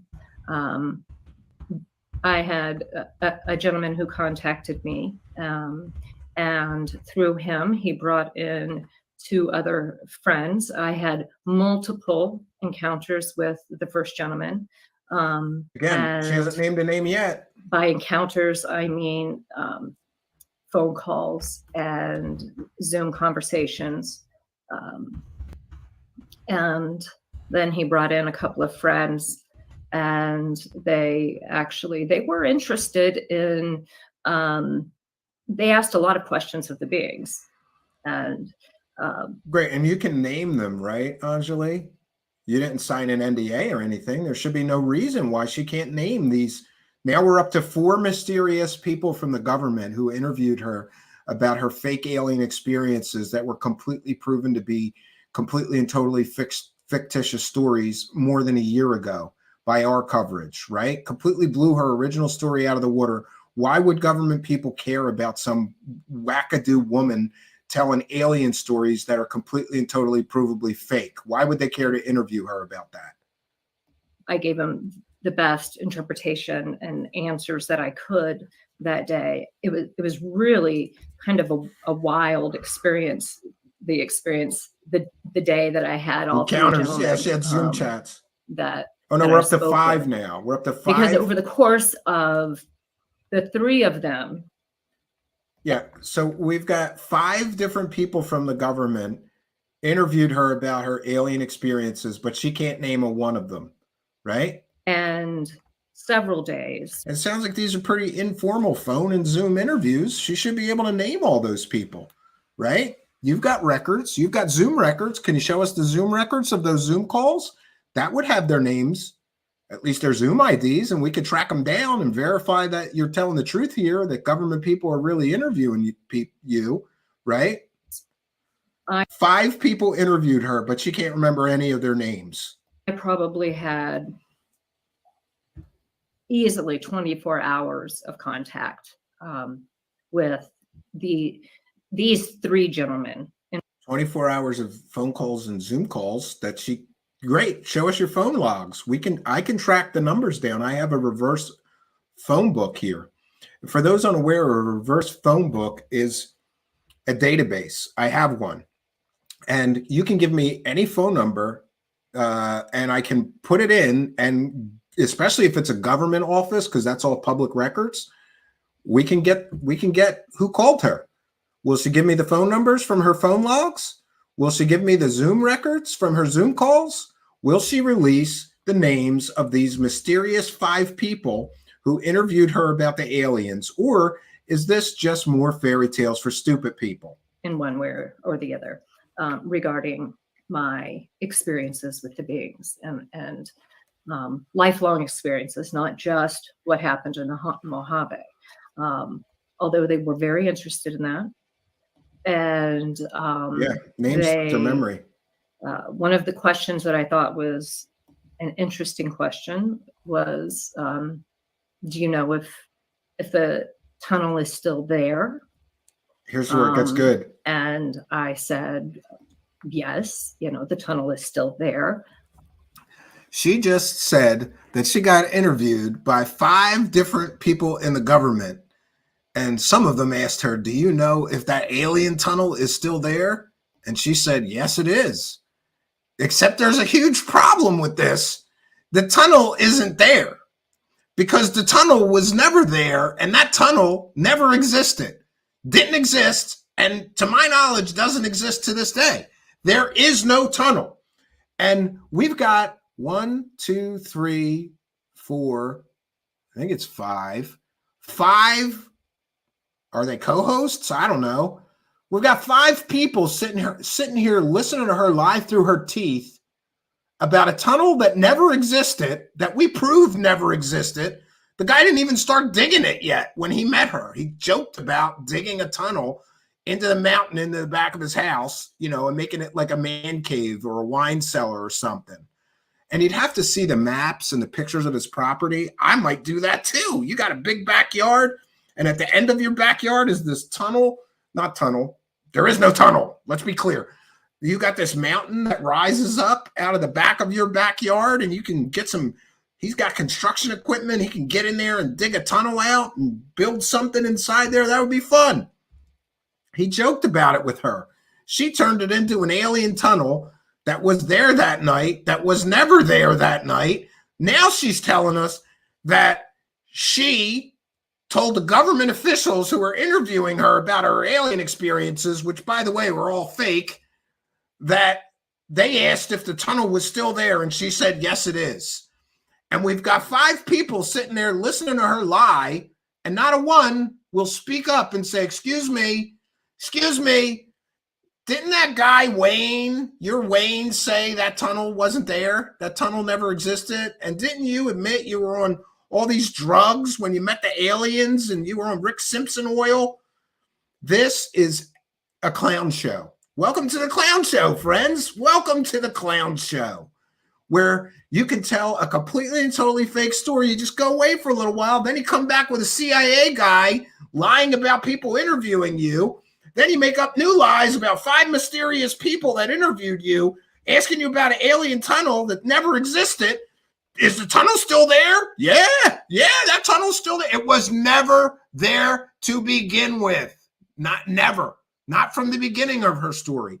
How could the tunnel that never existed when her story started still be there now? It didn't exist when her story started. Oh man. They're telling me that it's there. Oh, the aliens told her the tunnel's there.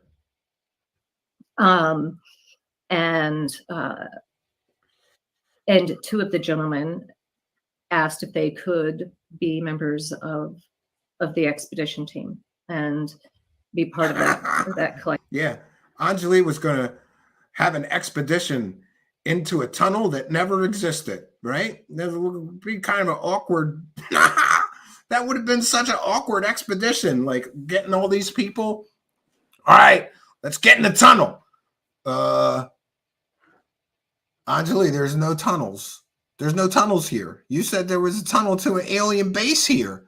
Anjali, there's no tunnels here. What do we do? Well, I guess the expedition is over because the tunnel doesn't exist that goes into the alien base that also doesn't exist. And it's ridiculous that 5 people are sitting there listening to her and nobody's speaking up. Election team, just be present. And I didn't ask a lot of other questions about it. What I said to them was that at the time, my only requirement was that no one came armed. That nobody. Don't be bringing no guns into my secret imaginary alien base inside a secret tunnel that doesn't really exist. Don't bring no guns there. They came with any kinds of weapons. Maybe they could bring imaginary guns there, Anjali, into your imaginary tunnel. Or any kinds of thoughts of the need or the desire for a weapon. That they were going to have to leave that aside. So we had contact for a number of months, several months. She had contact with these guys for months, but she can't name them. So it happened. And, you say it happened. You can't prove it happened. Of really caring what the public says, because every time someone says, that I wasn't interviewed or that I'm not who I said I was, or just whatever other kinds of things they're saying, it's rolling right off of my back at this point. Because what about me, Anjali? What about me saying that you lied and no tunnel exists? And how are you still here? Why are you still here? I am at the center of my experience, and I'm the only one who. Oh, that's it. I'm at the center of my experience. Well, this is my truth, man. Might not be your truth, but this is definitely my truth, man. Right? Okay. This is your truth. Your truth is a lie. Is that what you're saying? Your truth is all built on a mountain of lies, on a tunnel of lies, on a drug experience, right? You can put all of those pieces and all of the contacts that I've had from across the IC, from across social media, and from across other types of messages, and the types of beings who may be communicating. They may be there. There's a chance that humans have developed this ability, and I'm just unaware of it. There is, I have absolute faith that there are higher beings, and by higher I mean that their consciousnesses appear to be much more advanced, older. They appear to have a higher perspective than we do. Our Kind of imaginary like friends have a they high can look down and density. see inside the entire house at once, where we have to go from room to room to room. They don't have to. They could whole house. They can see it at once. And that doesn't mean omnipresence, and that doesn't mean omniscience. It means that we have a complicated ecosystem. I agree, And Jill. I have, Thanks for being a member. Personally and professionally now, I have reached out through the IC community I agree, to Ghost Rider. contact a former colleague, peer, I didn't get that. mentor, Did you think and so, really, Phil? absolute hero of mine. Her name is Nicole. And I think that anyone who has worked with me previously who would be watching will know who I'm talking about. And I am in need of Nicole's assistance, if she could reach out to me. It's about time that we finished that lesson we started. Cryptic messages. Thanks very much, Anjali. And let me interject here some background information. So Here comes the hands prover to those maneuver. who are on camera. You heard about the UAP task force. And here's the task force set up by the Senate Select Committee on Intelligence and also the United States Navy through the Office of Naval Intelligence. It is the first announced task force since the Project Blue Book under the Air Force. So if you have this task force studying this very important phenomenon, how many people would you dedicate to this task force? Show of hands. How many? Just, or you can say out loud. There would have to be, 50 or so people, I would think. Yeah, I would say 50 or 100. And here comes the prover maneuver. John Ramirez, caught lying that Anjali was interviewed by Arrow, is now going to claim that she was interviewed by other organizations within the intelligence community. Great. Yeah, I'd say dozens. Dozens? Yeah. Leah, are you pretty much? Between 50 and 100 minimum. 100. Jules, about that much?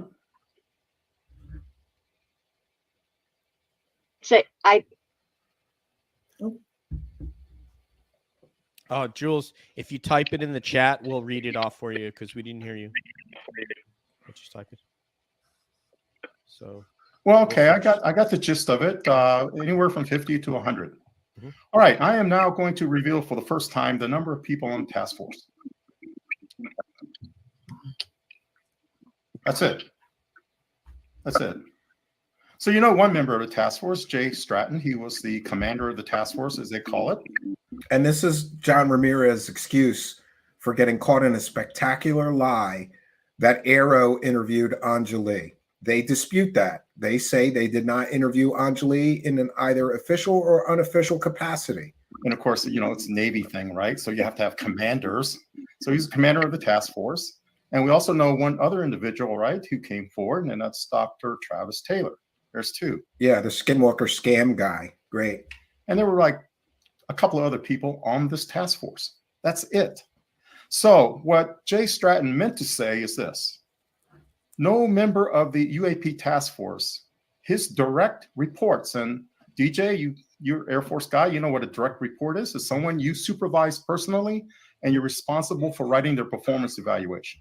Oh my God, this DJ super genius was in the Air Force and responsible for airplanes. Jesus. So no member of the task force, all three of my guys that I was responsible for as the career service officer, I was responsible for their. Yeah, and here he's telling you what this guy meant, right?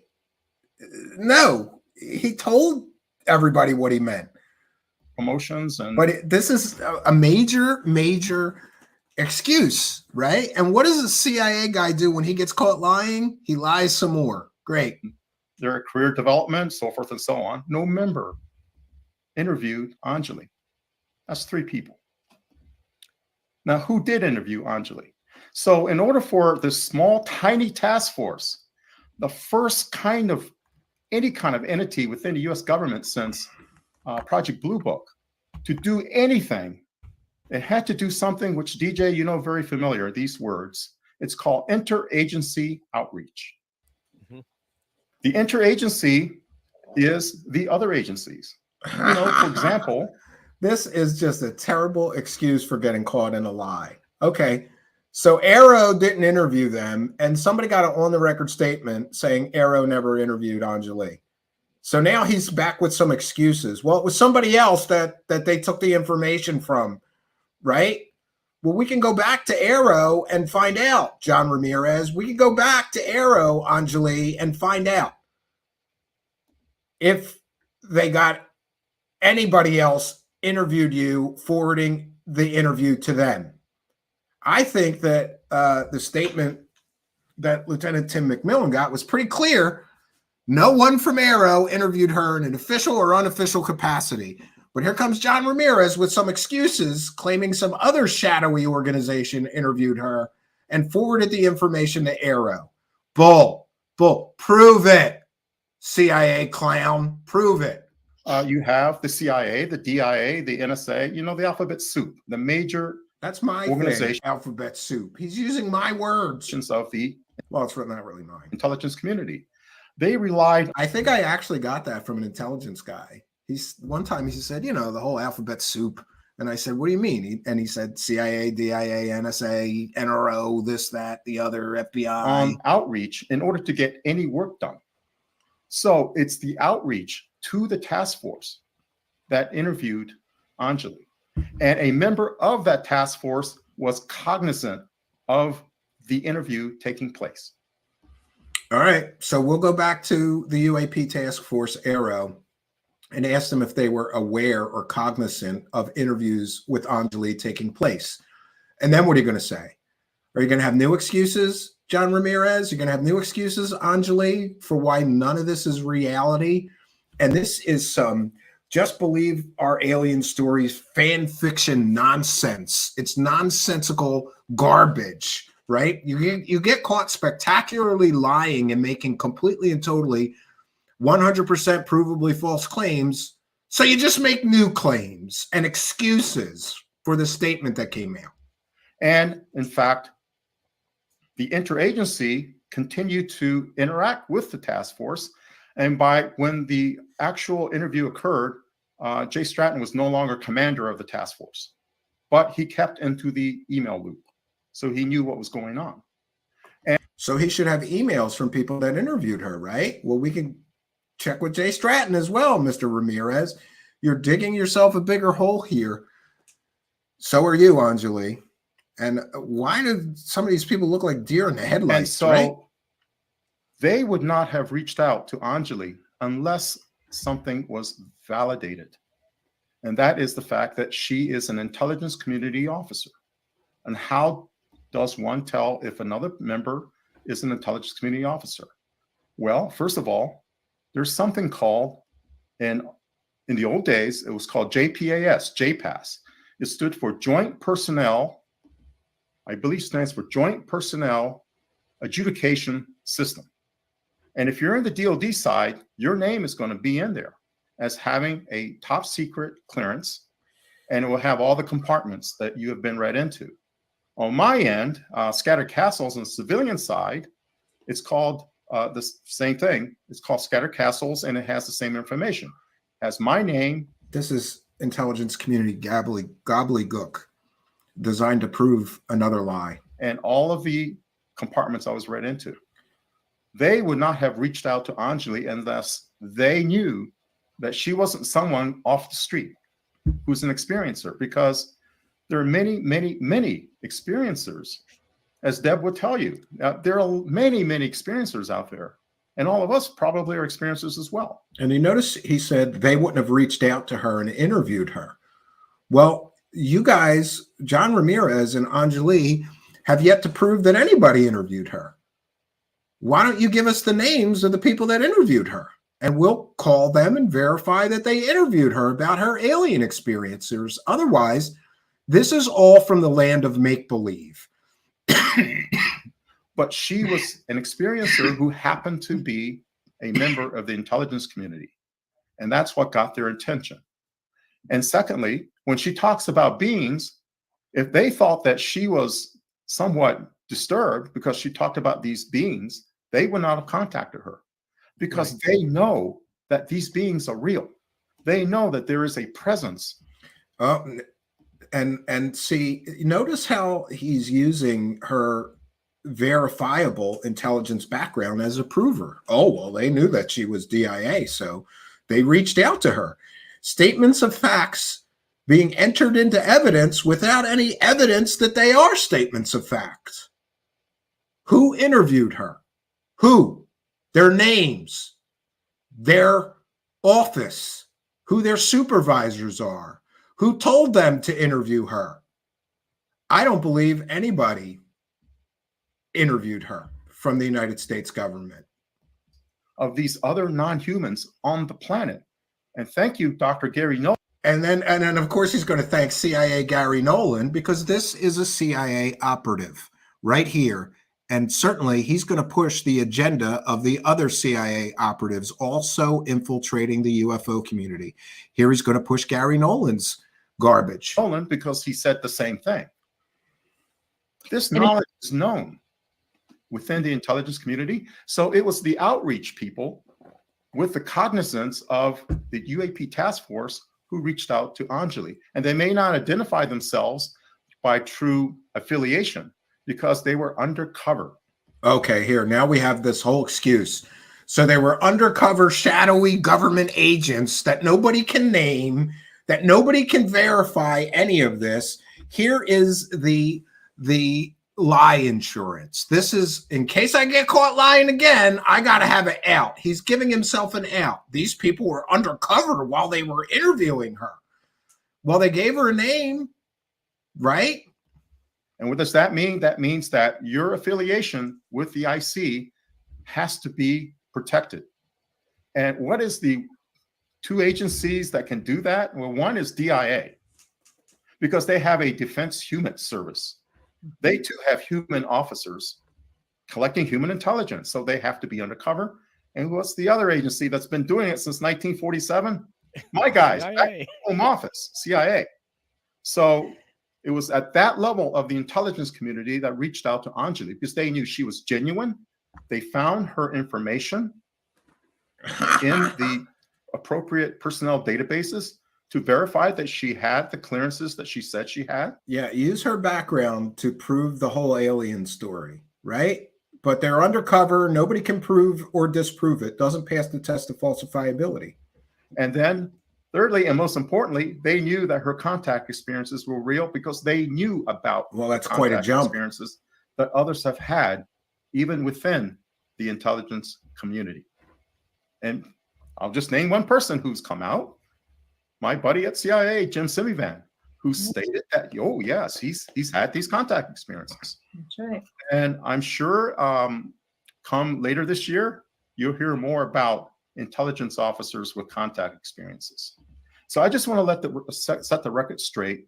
Yes, Jay is right that he wants to set the record straight by obfuscating everything, by muddying the waters, by covering an old lie with a new lie that cannot be proven or disproven. Awesome. No member of the UAP task force interviewed Anjali. The other three people on that task force, they didn't interview Anjali, but the outreach people did. The interagency outreach people did, with the full cognizance of the members of the task force. And so I agree, Steve. Let the record stand that this is what actually happened.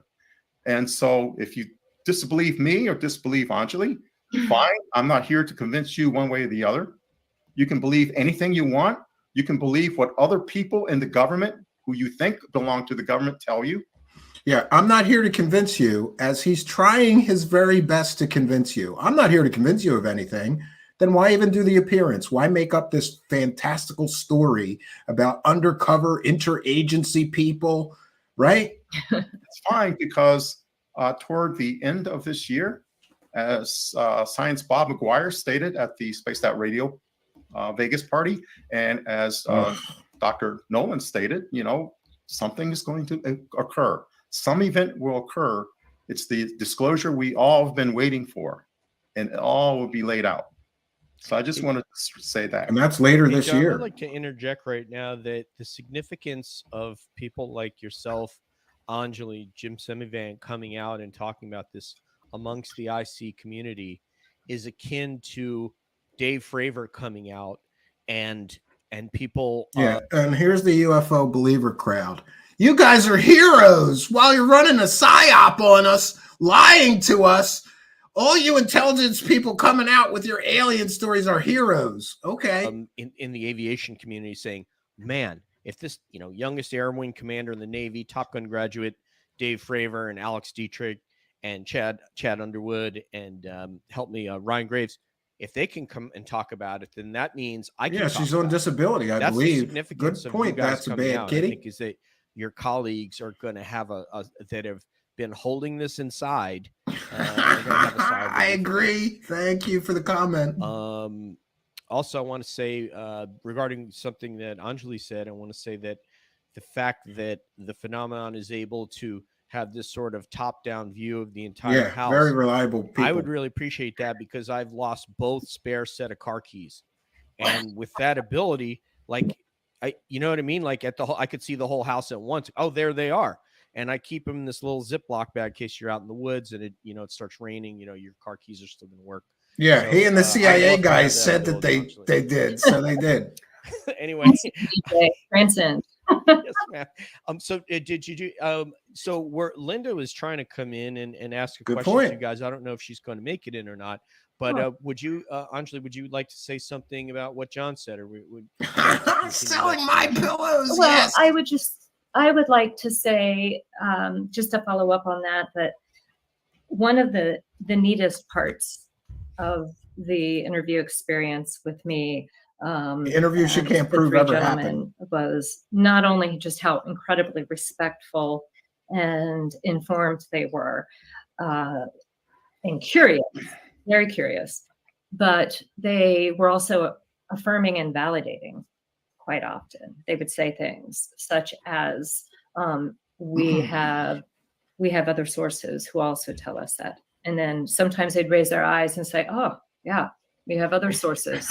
Good point, Kevin. And can't trust a professional liar like a retired CIA agent. Who can you believe? That this was something that they were heavily invested in, and I appreciate their time, and I think that we had and have a good relationship, and I enjoy working with others. I have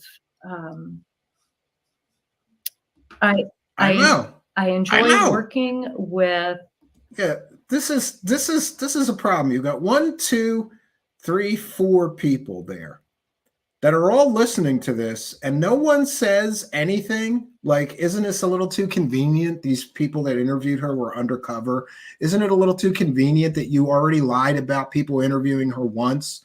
You were proven a liar, and now you've got a new story to cover for the old story that you already told.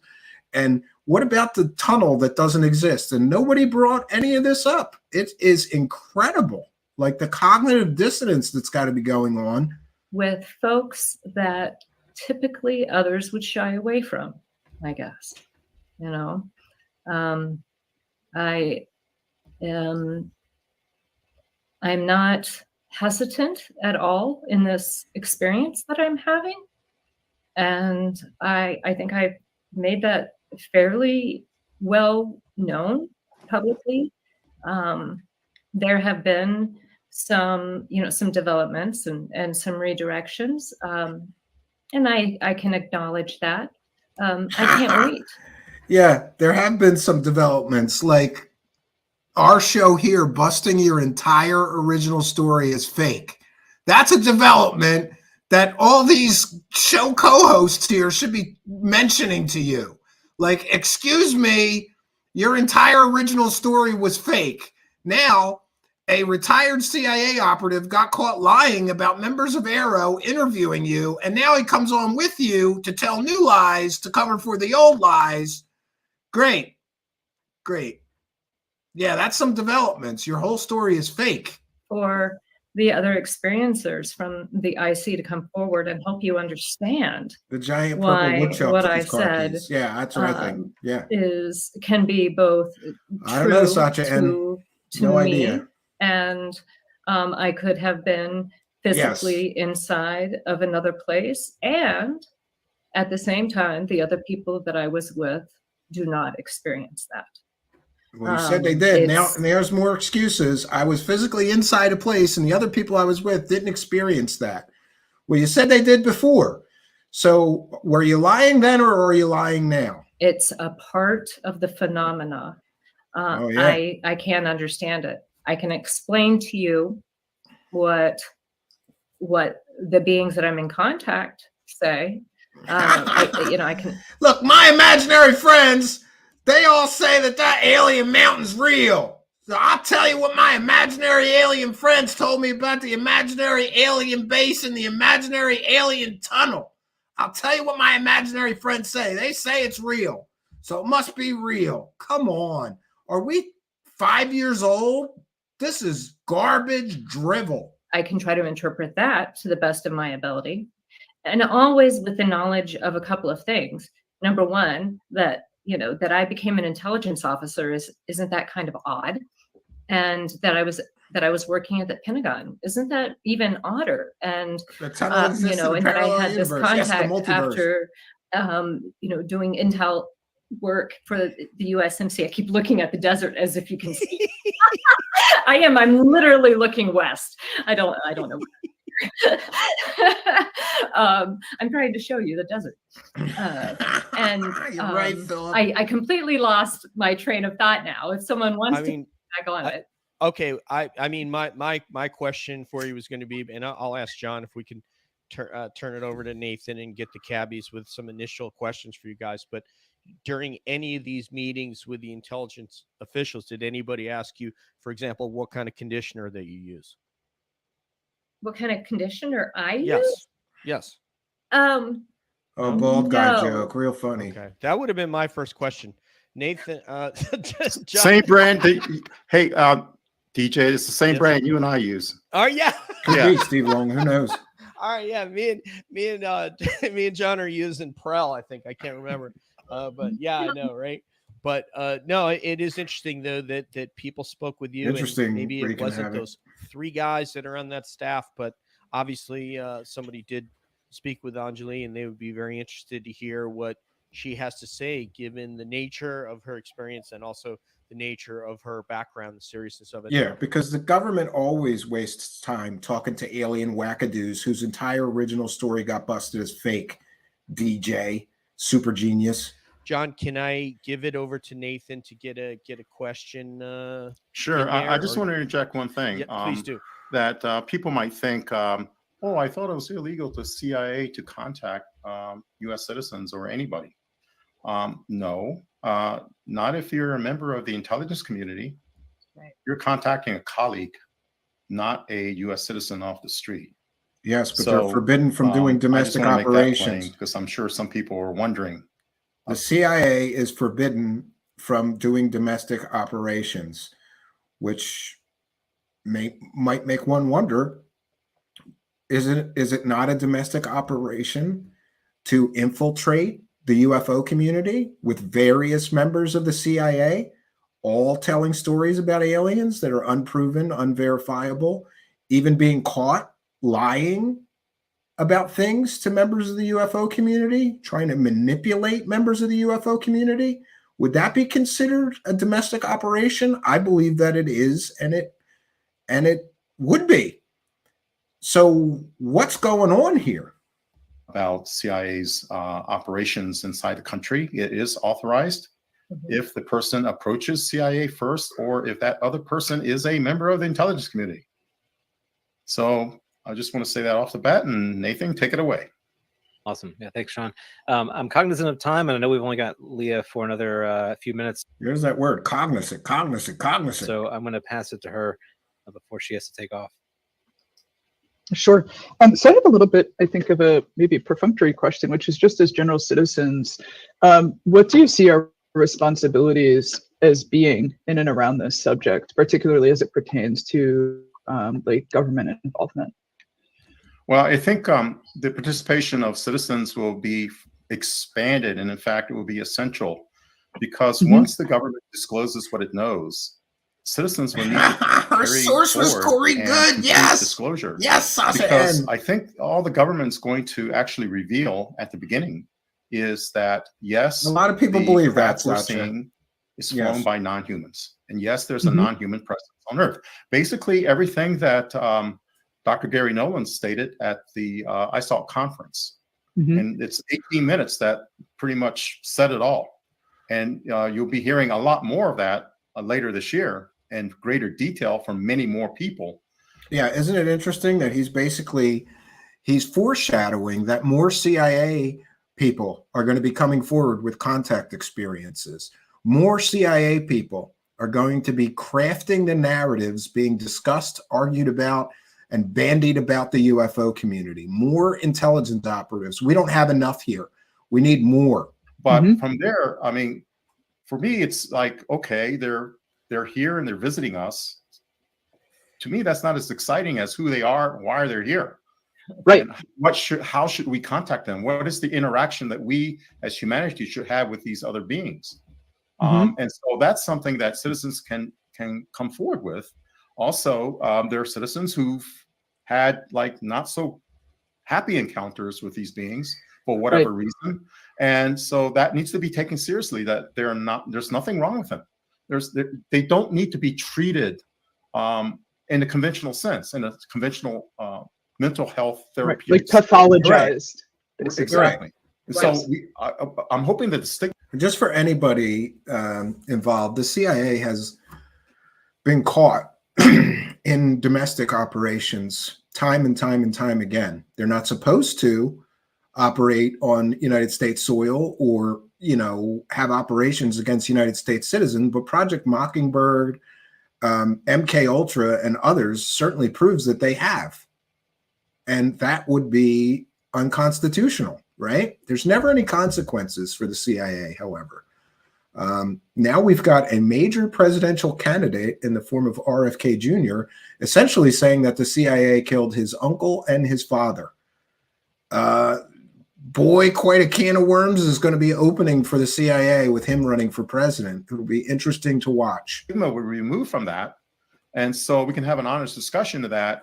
Some people perceive these in a way that perceive these beings in a way that they don't quite understand, and that misunderstanding might cause some consternation. Added with that is the stigma associated with that. That just adds to the bad experience, more so than the experience itself.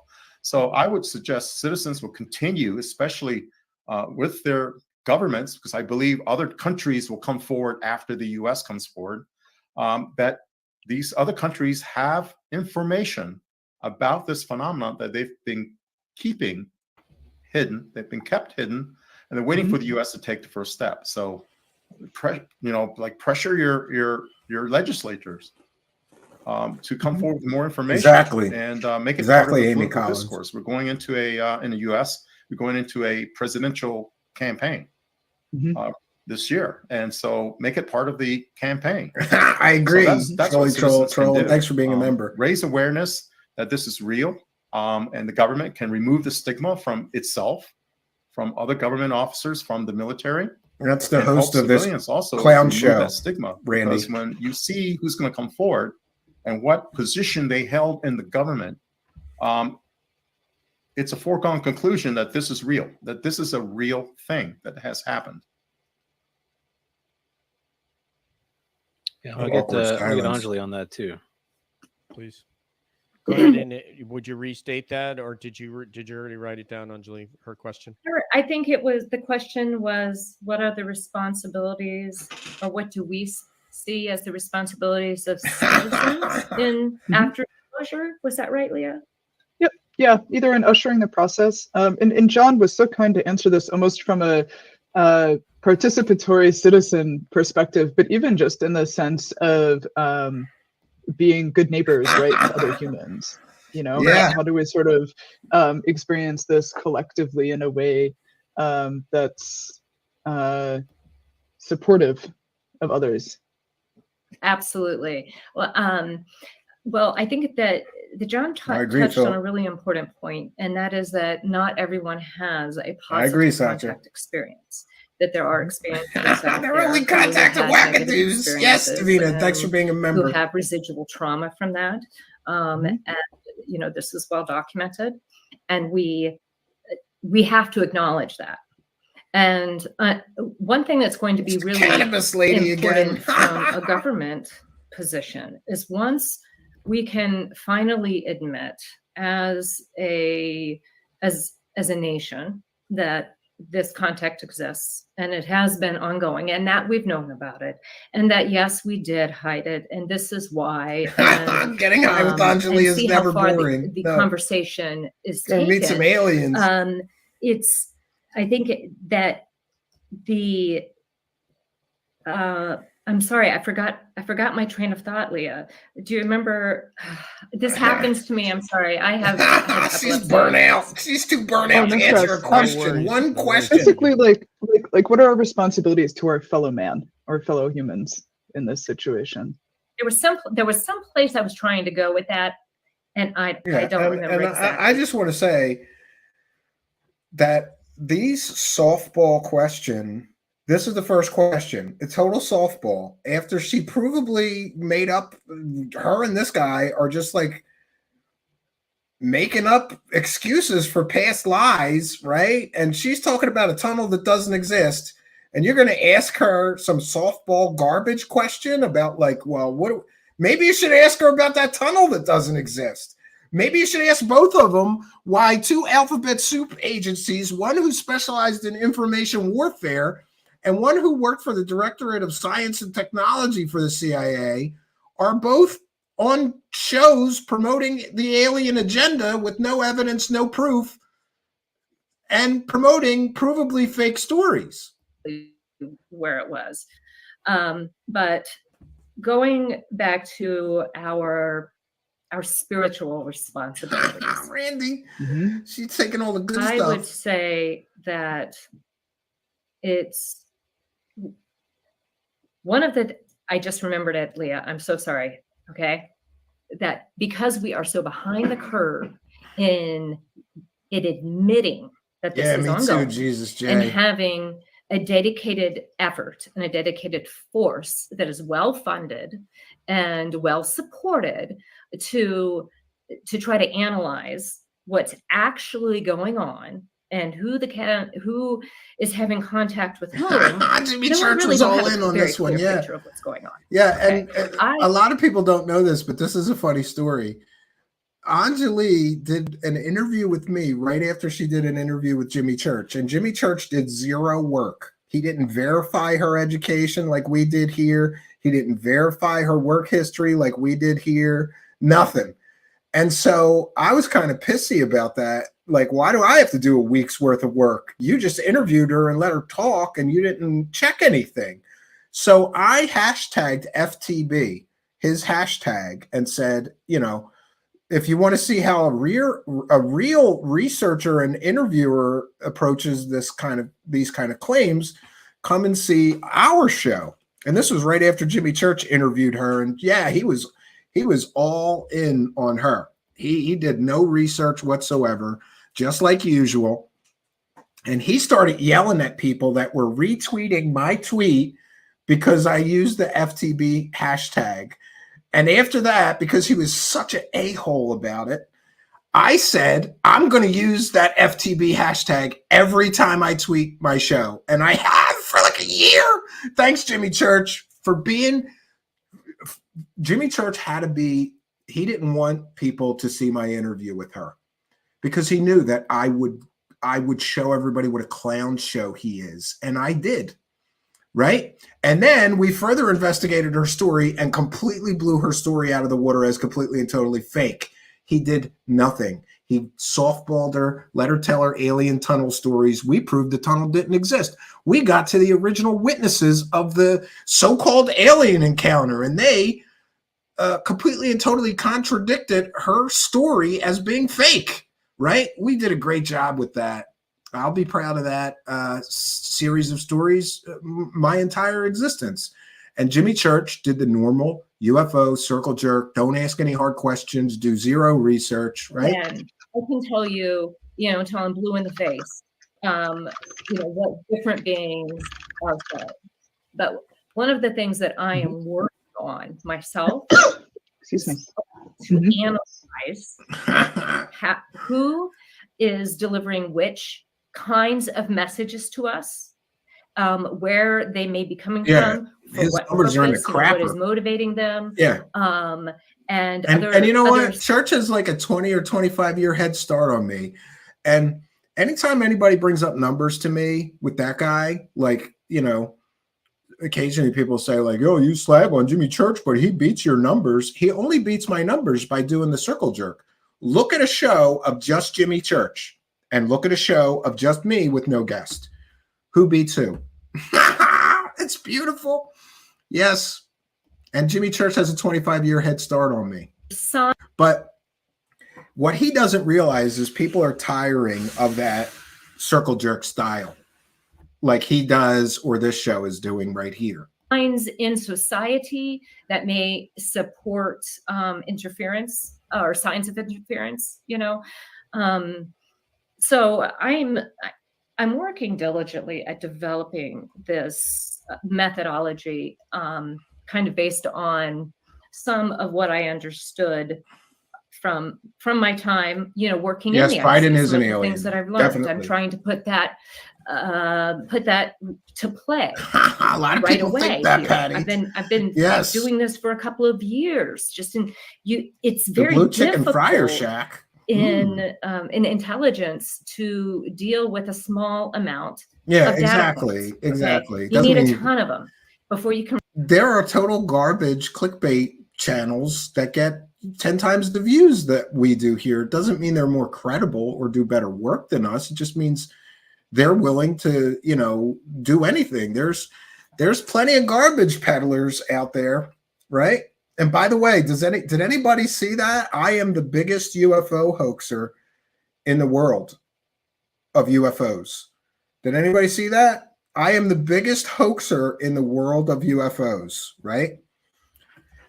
Great.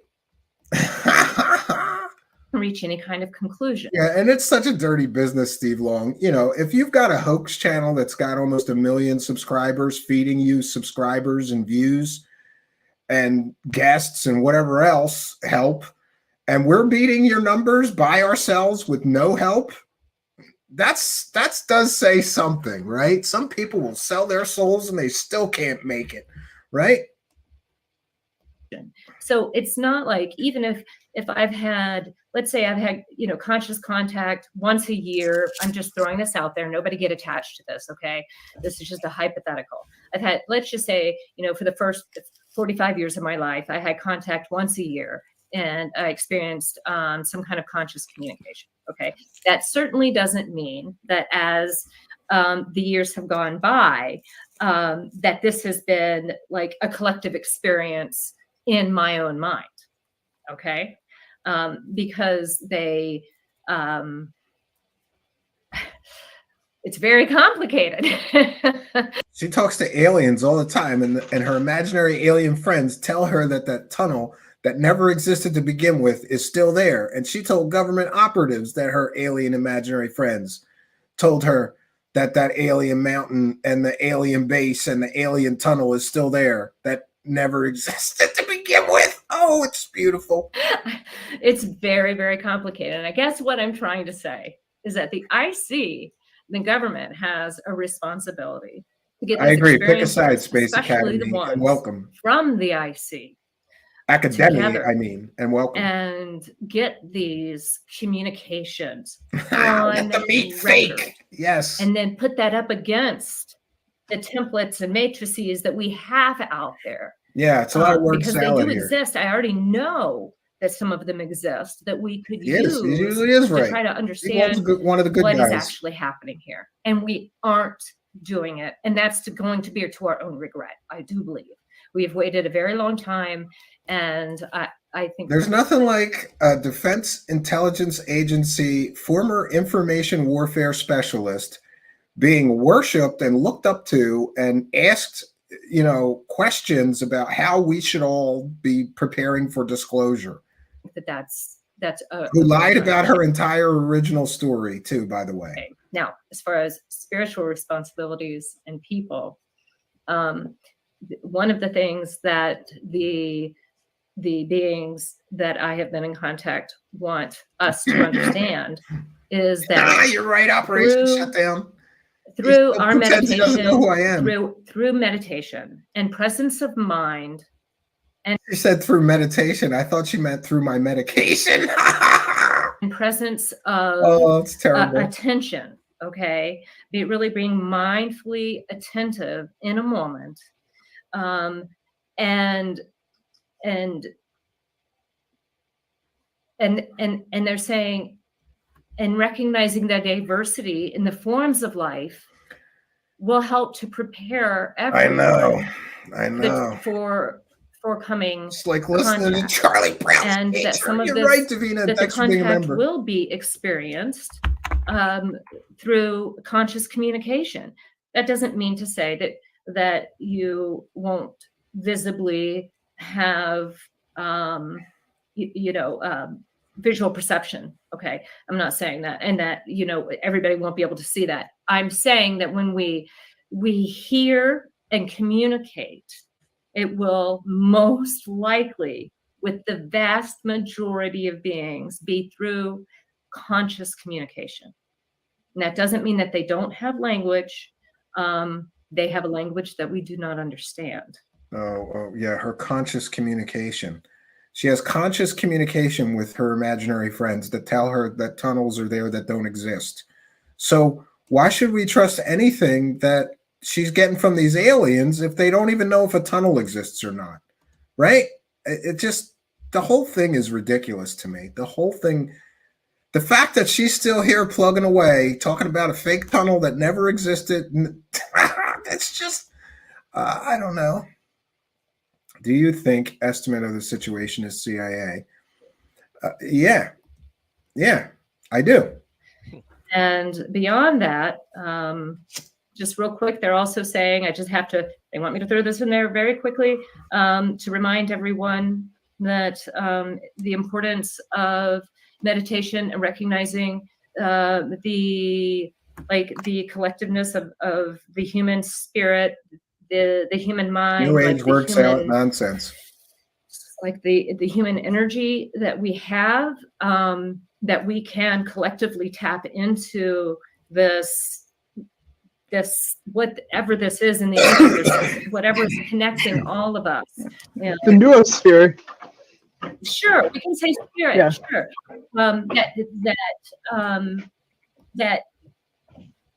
that we will recognize and be. We're still on the first question they asked her. When first softball. We are scattered and no longer have electricity at our hands.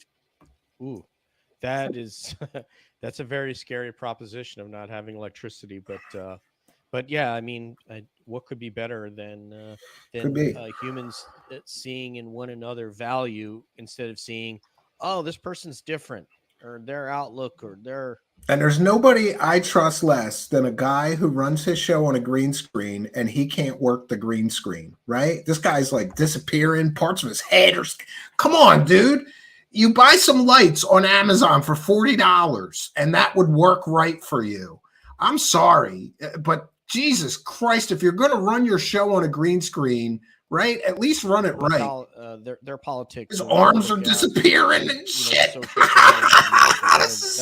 Why am I watching this? Just, seeing value in one another and, Oh, yeah, love and light. I heard said there is no them, there's only us. So, can't remember where that was. Anyway, I have a question from the First of all, welcome to Linda. Linda Thompson made it here with we had to send 16 or 17 links and one. Oh, another real credible lady. Yeah, another very credible lady. I have one question from the internet for John. Before you go, DJ, I think sorry, Leah may have to take off. Yes. So I need to take off. I just wanted to jump in and say thank you to Anjali and to John for your considered and very thoughtful answers. And as always, thank you so much to the cabbies and to the fans. Thank you, Prime Time, for being here. We appreciate you. Right. Have a Take good care. night. And ironically, for John and Anjali, our newer cabbie, Arms Matt, disappearing who has a and- Bigfoot show, is having a Bigfoot experiencer on tonight that just had to get that individual's like, I really have tonight to be able to speak. I agree, Cynthia Mack, and thanks for being a member. Matt, if you're getting this kind of an experience, we'll see you later. Have a good show. So that's what Matt's recording. But hopefully next time we see you guys, you'll get to experience Matt. Yeah, that's why he's disappearing. It's the interior space of Anjali's cave. Question from Twitter. This is from Wow3692525, and he said, "Hi, can you ask John how he knows about the arrival of our visitor friends in 2027?" So, sir, would you, John, please? Yes, that's nothing official. Let me tell you about 2027. I was asked that in a secure facility, a SCIF, about what I knew about 2027, because the word in government is that something is going to happen, and that comes from not. All right, I'm sorry. This guy's a CIA agent. He shouldn't be lying to people. So I will try to give you a little bit of education. If you're in a SCIF, you're in a secure facility discussing most likely classified or secret government things. You can't go into a SCIF, discuss things in a SCIF, and then just go on the internet and tell everybody about it. That is complete and total garbage. And Mr. CIA should know that. If you're in a SCIF, it's understood that you don't speak about what happened in that SCIF or what you read, what you saw, what you were asked about, what information was exchanged in that SCIF. You don't go outside that SCIF and then just start blabbing to everybody about it. And why does everybody got to play Secret Agent Man? Right? I wish I could play that song, because every time one of these clowns that likes to pretend that they're in secret meetings and SCIFs and all this stuff starts lying, I just want to play the song Secret Agent Man. You're not going in a SCIF and then going out of the SCIF and telling everybody what took place or what you heard or what you were asked about or what information was exchanged in a secure facility. Doesn't happen. This is garbage peddling. Not unique government knowledge, but their monitoring of social media, their contacts with Chris Bledsoe, and everyone knows that Chris Bledsoe has had the alphabet soup of the IC and the federal government visiting him, and he's been very, very vocal about 2026, 2027. Something happened, and he also literally might have driven a guy crazy who murdered his own father, right? And Bledsoe is another one of these guys that has lots of stories and no evidence or proof. And the CIA loves him for some reason. Happening, and it's coming through as well through channelers and experiencers. And so there's some marker in the federal government, in the intelligence area, that there's something happening in 2027. John, you an experiencer, have you heard anything? Have you have any inkling about 2027? And I said, well, I actually deferred, and I told them, why don't you contact Anjali and contact Chris Bledsoe, because they talked about those years. Yeah. As far as I'm concerned, I'm hoping that 2027 will be the year where they feel comfortable to arrive in public. Whereas, the government already knows of their existence, the public does not. And I told these people in this secure facility, and it was in 2022, you have 5 years to get everyone prepared. If you're going to do disclosure, do it now. Because if they do decide to show up, you're going to have a lot of explaining to do. I also mentioned Lou Elizondo. So, Lou has been saying that, in 2022, wait 5 years and it'll all be out. Yes. Well, he said that? Yes, and and so it's not just like, oh, I'll be out. What does that mean? It's not just, oh, we're gonna disclose that what you're seeing up in the sky is real. That's not disclosure. Yeah, and we have been getting people giving dates for when disclosure is going to come. Remember, just a few months ago, Stephen Bassett of Paradigm Research said that we're going to get disclosure in a few months, not a few years. And here, this guy is saying we're going to get it in 2027. Hey, I will go out and we're going to get it in 2042. Okay, all right, 2042 disclosure is coming. And then these dates come and go. Do you know that people called the first day of TTSA when they did that fake press conference the first day of disclosure? Yeah, UFO Jesus. So this is the first day of disclosure. Disclosure is here. Well, we missed it, right? Because we got no evidence or no proof. We got the same thing we always get. Lots of unprovable, unverifiable stories, some tantalizing maybe evidence, but no real evidence, no smoking gun, nothing. And this is very, very interesting, right? Skiff. Secret, complete, idiotic fantasy. Yes, secret, complete, idiotic fantasy. And thank you, Martin Wright. And thank you for being here. And thank you for being a member. Much, much appreciated. These people have been giving hard dates for disclosure all the time.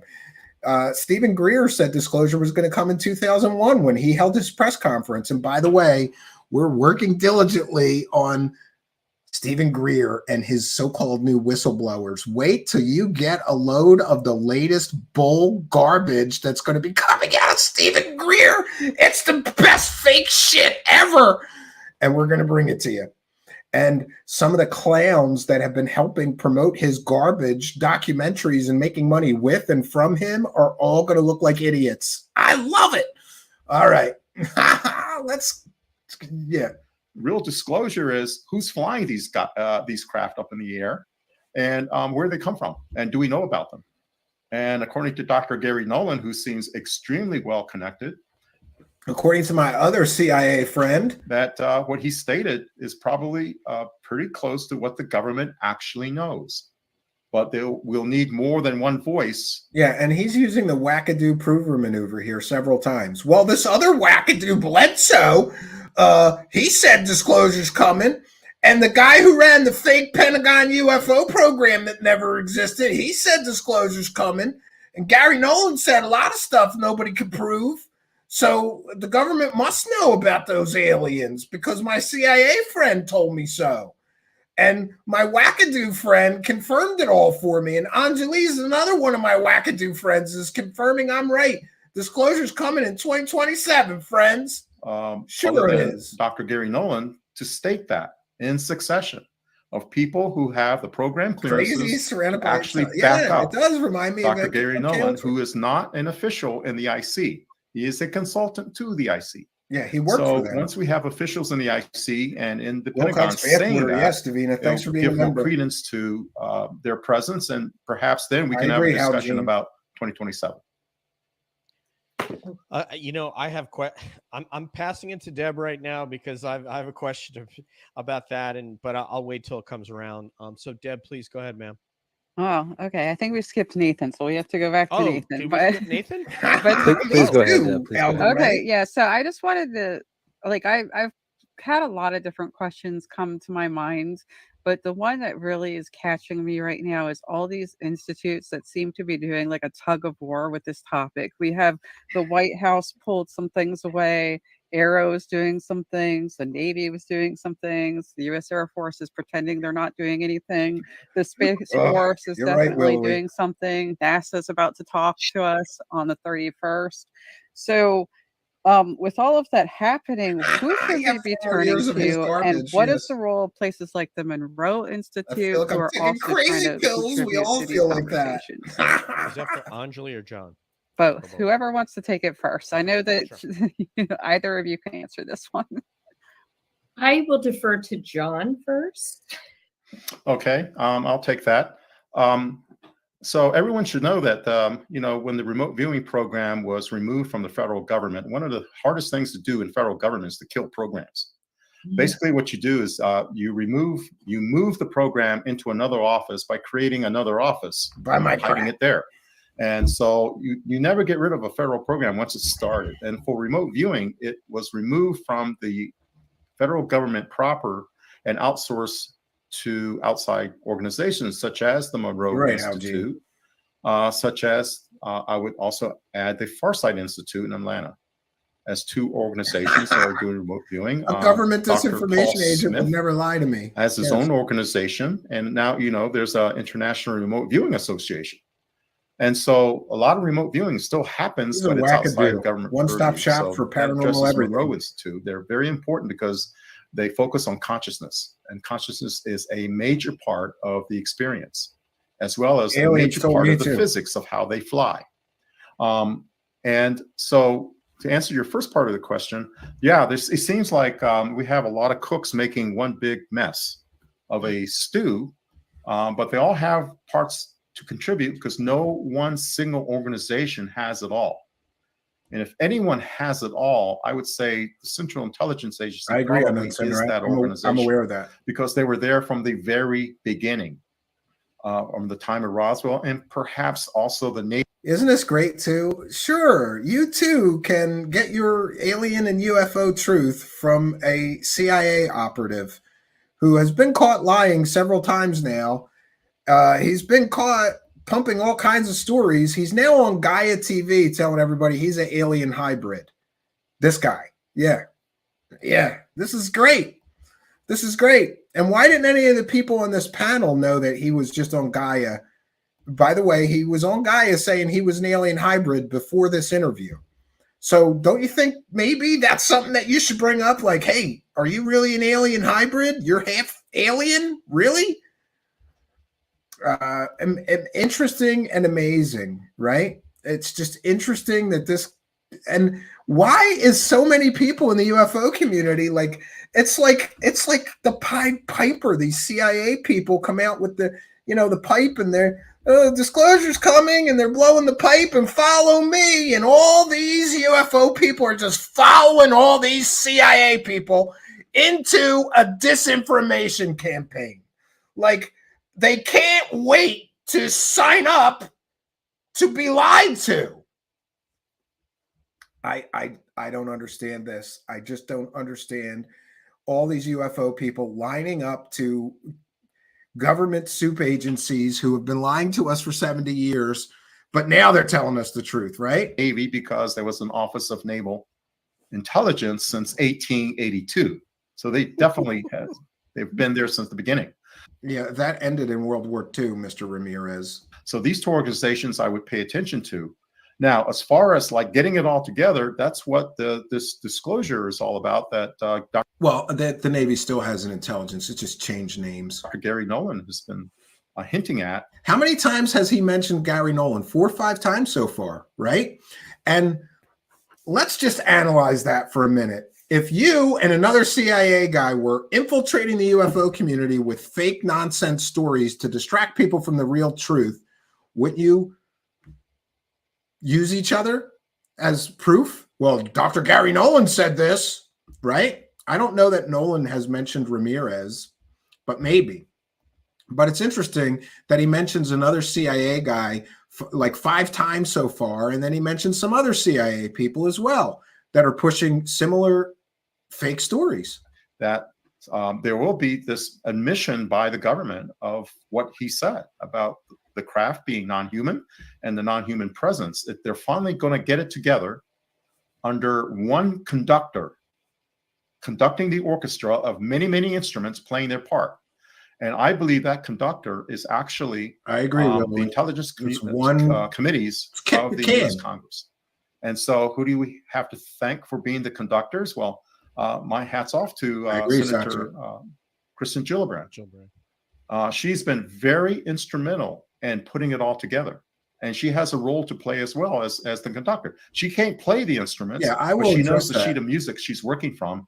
We do know verifiably that the United States government has actively run disinformation campaigns concerning UFOs and aliens to cover for their black projects. That's a historical fact. Anybody can verify that. They did it with the U-2 spy plane, SR-71 Blackbird, and stealth aircraft as well. So I believe that all of this static and all of this noise about aliens, this is my personal belief and speculation, having researched and studied all of this stuff for many years now, they are distracting us from the black budget projects. And I'm working on a piece on black budget projects that's going to blow all of you away. It's going to be a great piece. I got a lot more work to do on it, but I believe, and this is, again, my personal belief and speculation, and I can show my evidence when I do the piece on the black budget projects. I believe that they're distracting us from the black budget projects, and that many of the things that people are seeing in the skies, including things that are described as defying the laws of physics and other, catchphrases that people use, right, are black budget projects, and they do not want our adversaries especially, or the American public, to know that those technologies exist. Now, one can further speculate where they got some of these super advanced technologies, and I'll be doing a little bit of that in my piece on black budget projects, but that's my personal belief, that these people are sent in to distract everybody, make everybody chase shadows looking for aliens, and people stop looking at EG&G and Lockheed Martin and all these other companies that are producing. I mean, we had the SR-71 Blackbird in the late 60s, early 70s, right? Mid 60s even, I think. Maybe early 60s. I'd have to look it up. When was the Blackbird? Blackbird service dates. 1964 to 1998. We had the Blackbird, which, ridiculous. What is it capable of? Mach 3, Mach 4? And we had that in 1964. What do we have now? What are the capabilities of the secret aircraft we have now? We had the SR-71 Blackbird in 1964. How many years ago is that, right?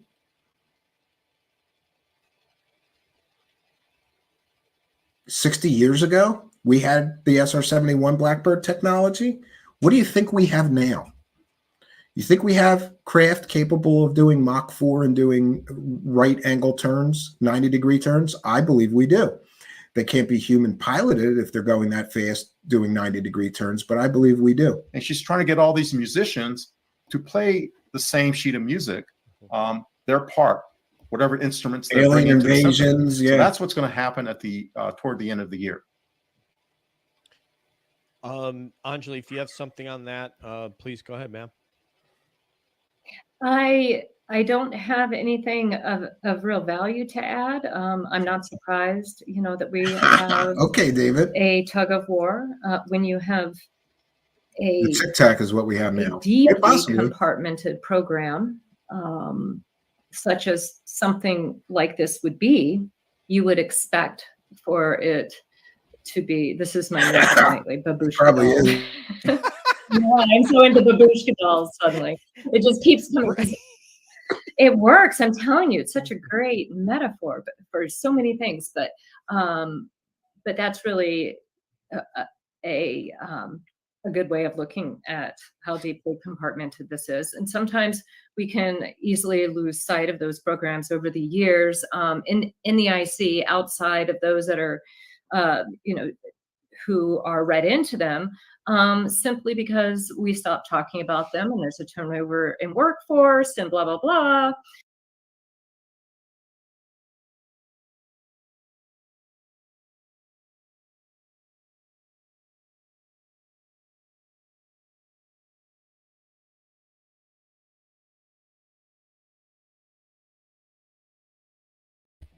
I'm sorry, microphone muted. So that's it for me. We're gonna check out of this clown show, and what I can tell you is that verifiably intelligence operatives have been infiltrating and ingratiating themselves into the UFO community since at least 2016.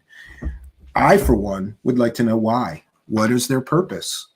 Now, these could very well be, I could be wrong about it being an official operation where they're all working in tandem or working together to push certain narratives or to accomplish certain things like, oh, I don't know, more budget for the Defense Department. It could very well be that these former or current intelligence operatives just know that being a former or current intelligence operative with a work history in the intelligence community gives them some air of legitimacy, where they too can come into the UFO community and make gobs of money pushing that they're credible because they were in the CIA. Or like Lou Elizondo, I'm credible because I worked for the Pentagon. And I ran the Pentagon UFO program, even though it didn't exist. Kind of ruins his credibility, right? If you get caught verifiably lying. But time and time again, we have seen former military, or especially former intelligence since 2016, coming forward, or current intelligence coming forward, integrating themselves into the UFO community, and suddenly they're making all this money. They're getting TV show deals, book deals. They're making the rounds, working all of these UFO shows. They're working UFO conferences, getting huge speaking fees. They're getting television show deals, documentary deals. Anjali got a deal with Gaia TV to be a talking head talking about her alien tunnel that does not exist. We proved that here. So I don't understand what's happening here. I don't understand why people are lining up to get their disclosure from people who have been trained to lie for most of their careers. I don't understand this. And to be very honest with you, there is almost no one I see in the UFO community, or let's call it the alternative research community, pushing back. One of the problems is that these people, UFO guys, don't understand how intelligence community works. And I'm not saying that I do much better, but I'm trying to understand this.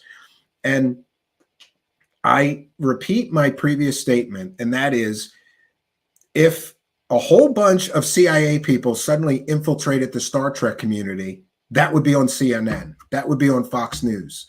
That would be on MSNBC and NBC and CBS, and it would be in the New York Times, right? Why are all these intelligence officers suddenly in the Star Trek community? But somehow in the UFO community, it's not only accepted, but we see that most of the narratives that are being pushed into the UFO community, including these crash retrievals, whistleblowers are coming forward, disclosures coming any day now, false flag alien invasions. A lot of this is being pushed actively and purposefully, if you look at it, and manipulatively by members of the CIA or other intelligence community assets. And I just don't understand why all these UFO shows can't wait to interview and get their CIA truth, right? If you're going to the CIA to get the truth, you're doing it wrong. Do you know what they do? They lie and manipulate people. That's their purpose. And more than any other organization, the CIA uses things like misdirection, false flags, complete and total disinformation and misinformation campaigns, provably, and have provably done so against the American people multiple times. But we're sitting here in UFO land, and all these UFO shows can't wait to interview the latest intelligence operative. I, for one, am glad that we did interview Anjali, and we blew her entire fake story to shit.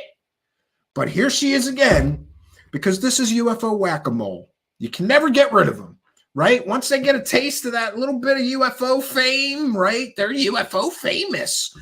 Or a little bit of UFO money, they won't go away. It's just whack-a-mole.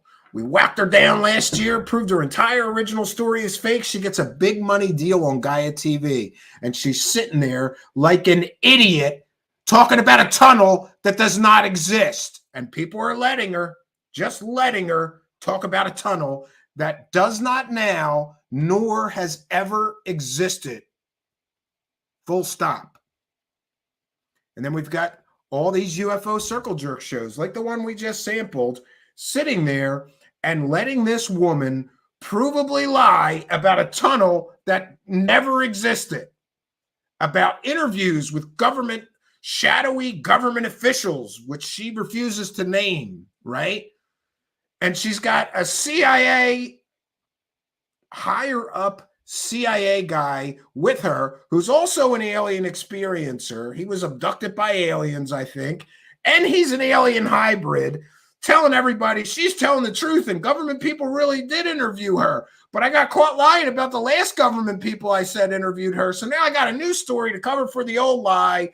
None of this makes any sense to me. None of this makes any sense. And if you agree with me, then you're in the right place, because this is Anjali, John Ramirez, and the CIA circus. Did you get your ticket from these circle jerkers, or are you going to get your ticket from me? Everybody's got to make their own choice. If you want to get your information from people who are trusting the CIA to give them the truth, I think you have a lot to learn about the CIA, and we'll just leave it at that. I am troubled by what I have seen. And to be very honest with you, I am honestly horrified that all these UFO shows are just like, yep, let's go get our interview with the CIA disclosure talking head so we get our views. And it's all a game, right? Don't ask him any hard questions. Don't bust his balls for getting caught lying. Don't bust the Defense Intelligence Agency's information warfare specialist who is here. She's a goddamn... Listen, this is verifiably true. Anjali, when she worked for the Defense Intelligence Agency, do you know what she did? She was an information warfare specialist. And now she's in the UFO community telling us the truth about those aliens. Something stinks here. Something is not right. And until all of these idiots lining up for their CIA UFO disclosure stop what they're doing and think about the history of the CIA. Think about the history of the DIA, the Defense Intelligence Agency. Why is a woman who specializes in information warfare here? Is this an information warfare campaign against the UFO community? So we believe certain narratives? I don't have all of the answers. To be quite honest with you, most of what I have are questions that most of these people won't answer. I heard somebody mention, why don't we have Anjali here again? She blocked me after we busted her fake story out the wazoo. Why don't you have John Ramirez? Well, I'll try to contact him. He's welcome to come here. And he and I could probably have a really nice conversation about the history of the CIA and their lying to the American public provably over and over and over again for their entire history. Why would we believe CIA disclosure reps, right? It doesn't make sense, because it is absolutely ludicrous that anybody would go to the CIA or any intelligence people, to be honest with you, asking for the truth about a government cover-up or the truth about the UFO phenomenon or the truth about Bigfoot, for that matter. They're not there to tell you the truth. They're there to lie and manipulate you, right? When's the last time that you truly think the government told us the truth? You remember that health crisis we had, right? Look what a good job the government people did telling us the truth about all that shit, right? But we're supposed to believe them about something as fantastical and earth-shattering and human paradigm shifting as alien visitation on Earth. I'm sorry, I'm not buying any CIA disclosure psyop, and neither should you. And every one of these people in the UFO community that's signing up for the UFO disclosure from the CIA sold you out. I refuse to sell you out. I refuse to play along with the CIA psyop in order to get views or, increase my show's income, because that's what you got to do. Just play along. Look at all the people that played along with Lou Elizondo, who lied about running a Pentagon program that never existed. Look at all the people that play along with Nick Pope, who lied about running a British UFO program. No, he didn't. He sat at a goddamn desk. Look at all the people and how much money they made that just played along with Anjali's story. We didn't play along. We fully investigated that one. We went to the mat to find the truth for you, and we did. But the sad part is that the truth doesn't matter, because you too can do the Cosmic Con shuffle, go away for a little while, and then you could still get a big money deal with Gaia TV telling the same story that just got busted out the wazoo as completely and totally fake last year. And you too can be part of UFO Twitter Week as a speaker. Did you know that? Somebody just told me on Twitter she's going to be part of UFO Twitter Week, right? Is she going to tell more fairy tales about her fake alien tunnel that does not exist now, nor has it ever existed? And by the way, if you want the truth about this woman, the video is in the description of our video tonight. That just says sources. It has the original interview that we conducted with her so-called witnesses. Remember, when she first told the story, she said that the witnesses that night would confirm all parts of her story. They never did. They never confirmed any parts of her story, except that they met her somewhere. And, it is what it is, I guess. But it's very discouraging to me that we put so much time and energy into finding the truth out about that woman and her complete and total, what we now know to be a complete and total fake story. We really worked hard on bringing the truth about her story. We worked real hard, and it's discouraging to just see her back, right? Just see her back telling the same story that we know is completely and totally fake. And even more discouraging is watching 5 people just sit there and let her lie again, right? That tunnel does not now, nor has it ever existed. That should be relevant to her story. And when she starts talking about a tunnel that doesn't exist, you stop her. Excuse me. Steve Cambion on Truthseekers investigated your claims and found them to be completely and totally false, completely and totally fake. How are you meeting aliens? Go into a tunnel, into an alien base when the tunnel doesn't exist, when the guy never even started digging a tunnel, right? And the 2 principal witnesses that were there with her that night confirmed she was doing drugs, and none of that happened. But this is the CIA UFO circus, and truth and reality don't really matter very much, right? And you know what else?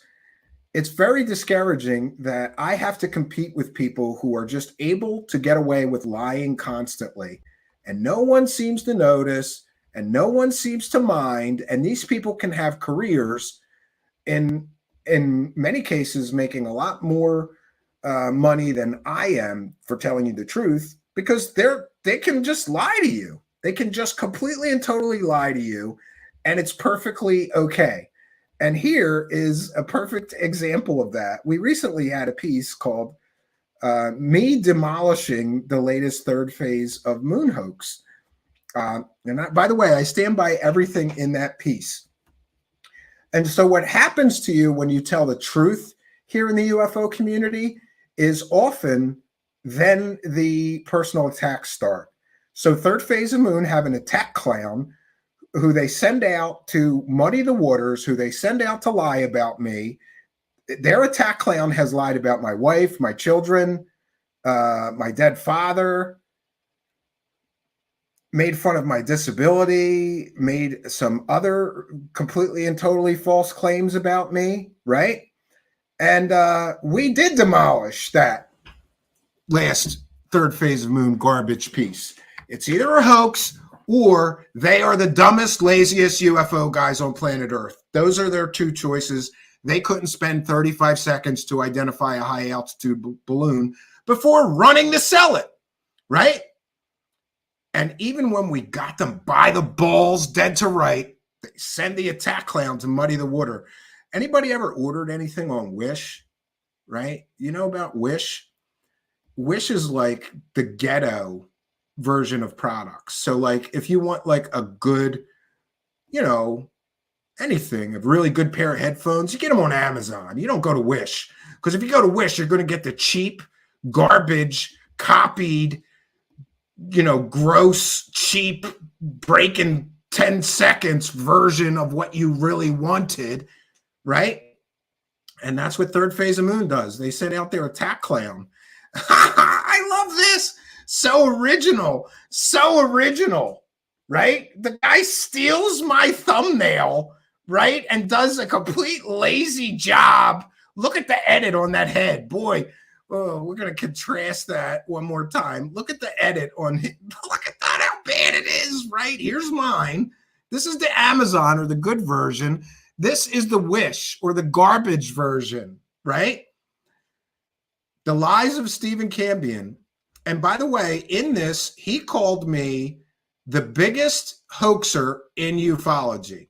That's what he said. He said I was the biggest hoaxer in ufology. And what was my point about this guy? Third Phase of Moon's attack dog? He lies to his audience constantly, right? He lies to his audience constantly. And what does he do? He puts this thumbnail up, stealing our thumbnail, right? Very original. If this guy had an original thought, it would die of loneliness. And look at his great editing skills.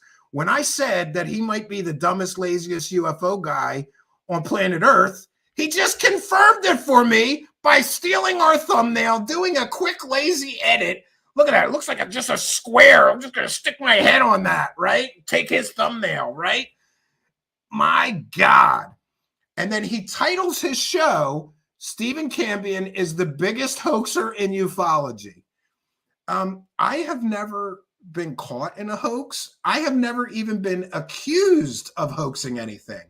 How could I be the biggest hoaxer in ufology when that is clearly held by Third Phase of Fake? Clearly, Third Phase of Moon are the biggest hoaxers in ufology. By the way, there's a poll about that. Who's the biggest hoaxer in ufology? Me, Secure Team 10, or Third Phase of Moon?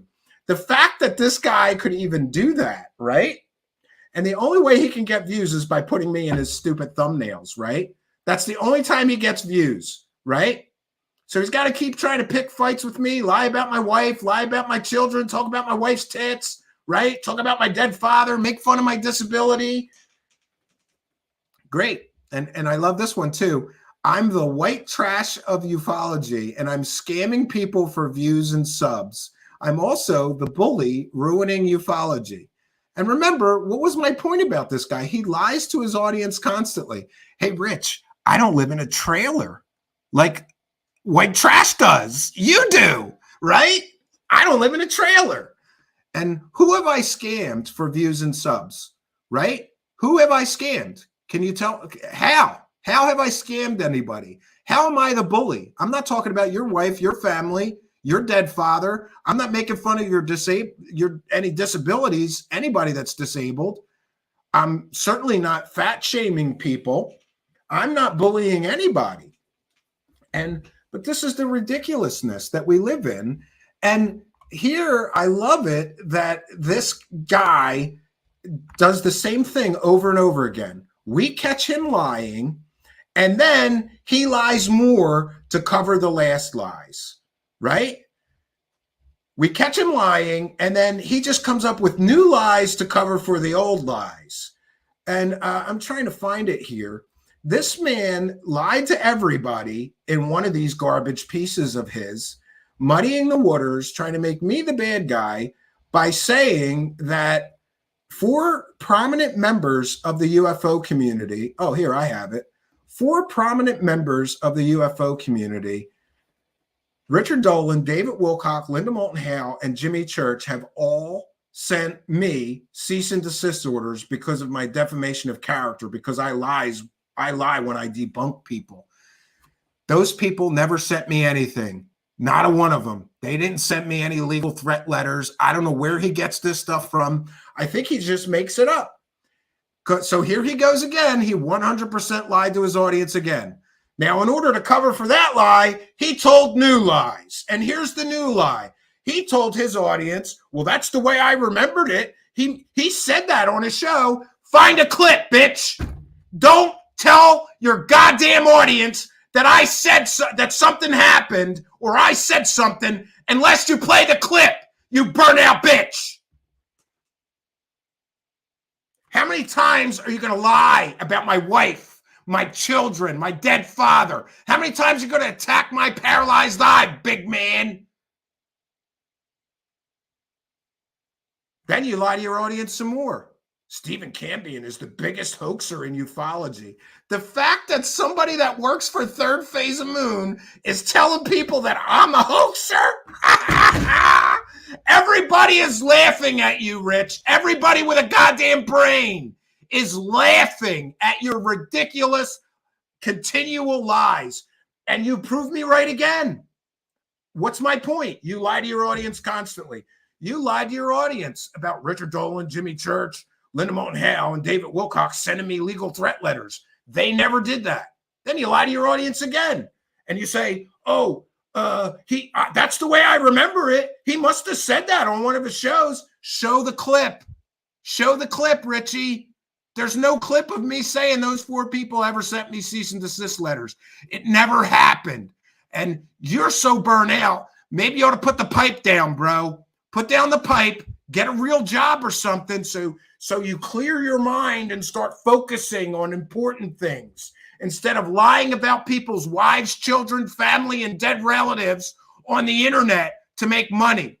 We do not lie to our audience here. You do. And I love it. He says I lie when I debunk people. Go through the documentaries, Rich. Show everybody where I lied in those documentaries. Do it. Do it. You can't and you won't because there are no lies, right? And he's going to bring up this lights over LA hoax again, where Third Phase of Moon were the only people to see a huge lit up UFO over the streets of the whole city of Los Angeles for 10 minutes, but nobody filmed it. Nobody saw it. Nobody took a picture of it. There's no reports. There's no news reports. I don't care if we got one data point. And stop lying and saying, I don't want to see the evidence. Send it to me. Broadcast it. And don't make excuses. Oh, there's privacy issues. Yeah, all of a sudden when they get caught hoaxing a goddamn fake UFO through a sheet of glass, and that's not the first time they've done that. We've got them doing that scam twice. All of a sudden there's privacy issues and they have to show me something privately. Then have them show it to me. It doesn't matter if we were wrong on one data point. If you analyze a still frame from their original video, it clearly, you can show reflections, which means they filmed it through a sheet of glass. Further proof that that is a hoax is that it took place over the entire city of Los Angeles, a huge lit up UFO in the sky with multiple lights on it. Nobody saw it. Nobody reported it. No news reports, no television reports, nothing except Third Phase of Moon posting the video claiming that they saw a UFO in the sky. They didn't see anything. There was no UFO in the sky. That's a hoax. Who cares if we were wrong about this location or that location? Where did they film it? Who cares? It's a hoax. Prove it's not a hoax or shut the hell up, hoaxer boy. Goddamn spirit orb idiot living in his mom's trailer. His mother owns the trailer that he lives in a trailer park. And this idiot is running around calling people white trash. And this idiot is running around telling people he's a hoaxer. We bust hoaxers here. That's what we do. You sold out. We didn't. That's what's bothering him. And all of this other stuff is all just a distraction. If I lie when I debunk them, go through Both those documentaries. There's 2 documentaries on Third Phase of Moon proving that they hoaxed over 50 things. And why are we even in an argument, right? They hoaxed over 50 things, at least. 50 times they hoaxed things. Who cares if we were wrong on one debunk? That just means that they hoaxed things 49 times, provably, and not 50. Keeps repeating the same garbage over and over. Well, they were wrong. They might have been wrong on one data point out of 1,000 in 4 hours. Listen, if we only got one thing wrong in 4 hours of documentary, that's better than the mainstream media. That's better than most mainstream media outlets can do. Not get one fact wrong in 4 hours. And you're going to pick on us because we might have got a location wrong? It's still a hoax. Prove it's not a hoax or shut up. And I love it. I love it. This guy started all of this, and then he lies to everybody. I have the timeline, Rich. You started all of this with me, not me. I got in an argument with Third Phase of Moon. The next day, he started put me on blast, telling everybody that I'm the bad guy here. It's all to muddy the waters. Who cares if Third Phase of Moon hoaxed things provably 49 times or 50 times, right? And what about those text messages between you and hoaxers providing Third Phase of Moon with 100% admitted, here's a fake UFO. This is cool. Here's how I made the fake UFO with brake taillights, and I hung the taillights from my ceiling, and I filmed it through my glass door, and that's how I made this fake UFO. And then Third Phase of Moon posts it. Rich knows about it, says nothing. Now he's going to have excuses. And let's not forget more lies, right, Rich? Rich said that he talked to a whole lot of people that have known me for 20 or more years, and they're all coming out of the woodwork, and they're all giving him dirt to use against me. Really? This guy's desperate for dirt. If he had real dirt against me, would he be making fun of my wife, lying to people that I met my wife in a strip club? Would he be attacking my children, right? He called my 6-year-old child a failure and a loser. That's what kind of toxic clown this guy is. And he thinks he's going to win by continuing to lie and lie some more and lie some more. But let's get back to my friends that have known me for 20 years that are coming out of the woodwork contacting you with dirt. First of all, there is no dirt. Pretty boring married guy, and I have been for more than 20 years, right? Outside of this, there's no dirt. I don't have a criminal record. There's no dirt to be had. He's lying to his audience again. And if you're not lying about all these people contacting you, have them on your show, Rich. Can't wait to hear these people that have known me for 20 years that are coming out of the woodwork to give you dirt on me, that you're too much of a gentleman to use, right? We're all supposed to believe that the same clown who attacked my wife, my children, my dead father, my disability, he's fat shaming people and all this other stuff, is too much of a gentleman to use the dirt that people are giving him against me. Sure, you liar. Name the names. Name them. Because over the weekend, I checked in. I made a list of everyone that I know in my life that has known me for 20 or more years. People should be aware that my parents are both dead. May they rest in peace. I have a brother. I have a few cousins. I have a couple of aunts and uncles. And I have a very few very old friends. I called all of them. None of them even knew who this guy was. So he provably lied to his audience again. Or he can post their name and prove that they knew me. No, he's making up stuff. He's proving my point. He lies to his audience constantly. See, this is the problem. When you lie to get out of a lie, like John Ramirez just did, same method that Rich is using. Oh, I'll tell everybody there's all this dirt on him, and he's a miserable person, and all these people are telling me all this dirt that have known him for 20 or more years. I called them all, Rich.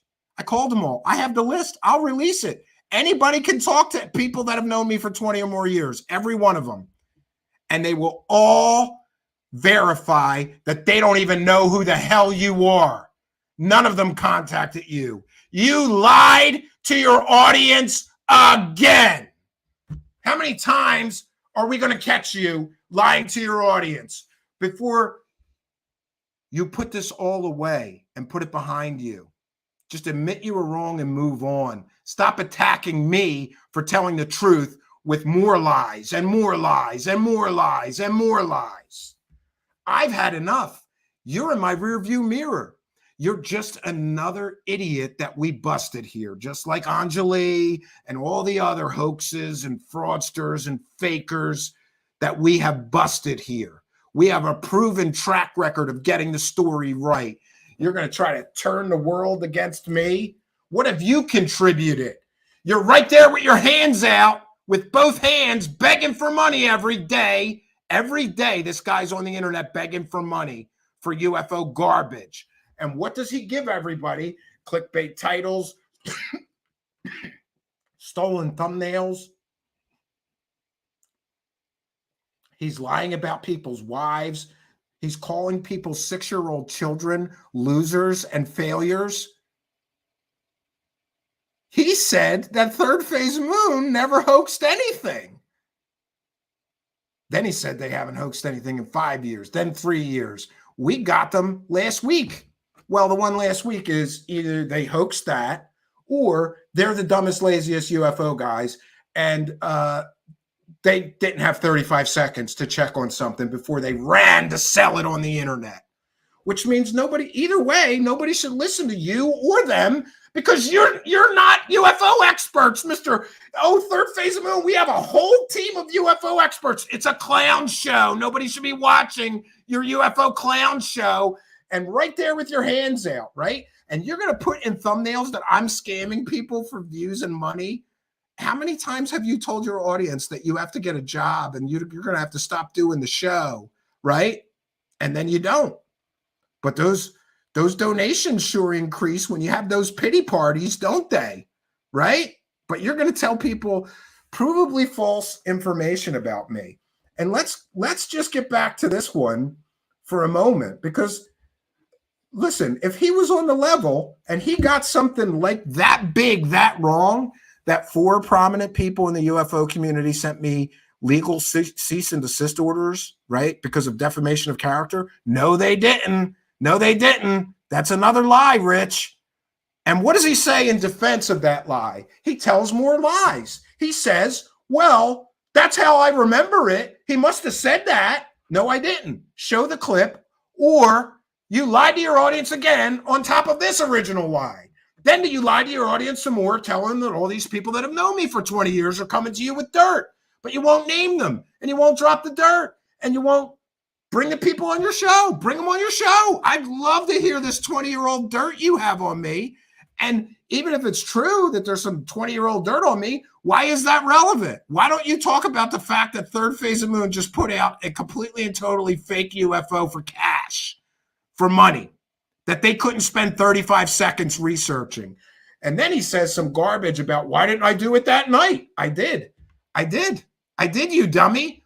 And I have messages between me and many people, and I'll post them if I have to, but I'm not on your schedule. I don't have to do it when you want me to, dummy. When I did it is irrelevant. Anybody could go to flightradar24.com and see that you could have identified that thing they put out as a UFO in 35 seconds.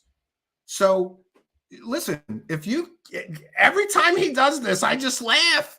Every time he does another show, and by the way, I think he did 5 in 1 week, right? 5 in 1 week with either me in the thumbnail or bitching about me through the whole show. 5 in 1 week, really? Boy, am I living rent-free in your head, dummy. Awesome. And we're bringing the AI attack clown back. For those, see it in the last video. Just go to our video section. Stephen Cambion demolishes the latest Third Phase of Moon hoax. You can see our new AI attack clown. And by the way, we've improved the voice and got it to be a little more animated. And going forward, I'm not wasting time on a proven liar. How many times is he going to lie to his audience about me, right? Move on, bro. You're busted, right? Those private messages between you and the people hoaxing the videos prove that you knew this whole time, that you were lying to your audience saying third phase of moon never hoaxed anything, never hoaxed anything 5 years, 3 years. You were in on the private messages about the hoax fake videos they use, bro. And you're going to try to weasel out of it? I love it. I love it. More. Come on, dummy. Come on, dummy. Rub those last 2 brain cells you got together. Rub those last 2 brain cells that are working in your burnout brain. Come up with more lies. Every time he opens his mouth with my name in it, he digs this hole deeper for himself. And you cannot dig out of previous lies with new lies.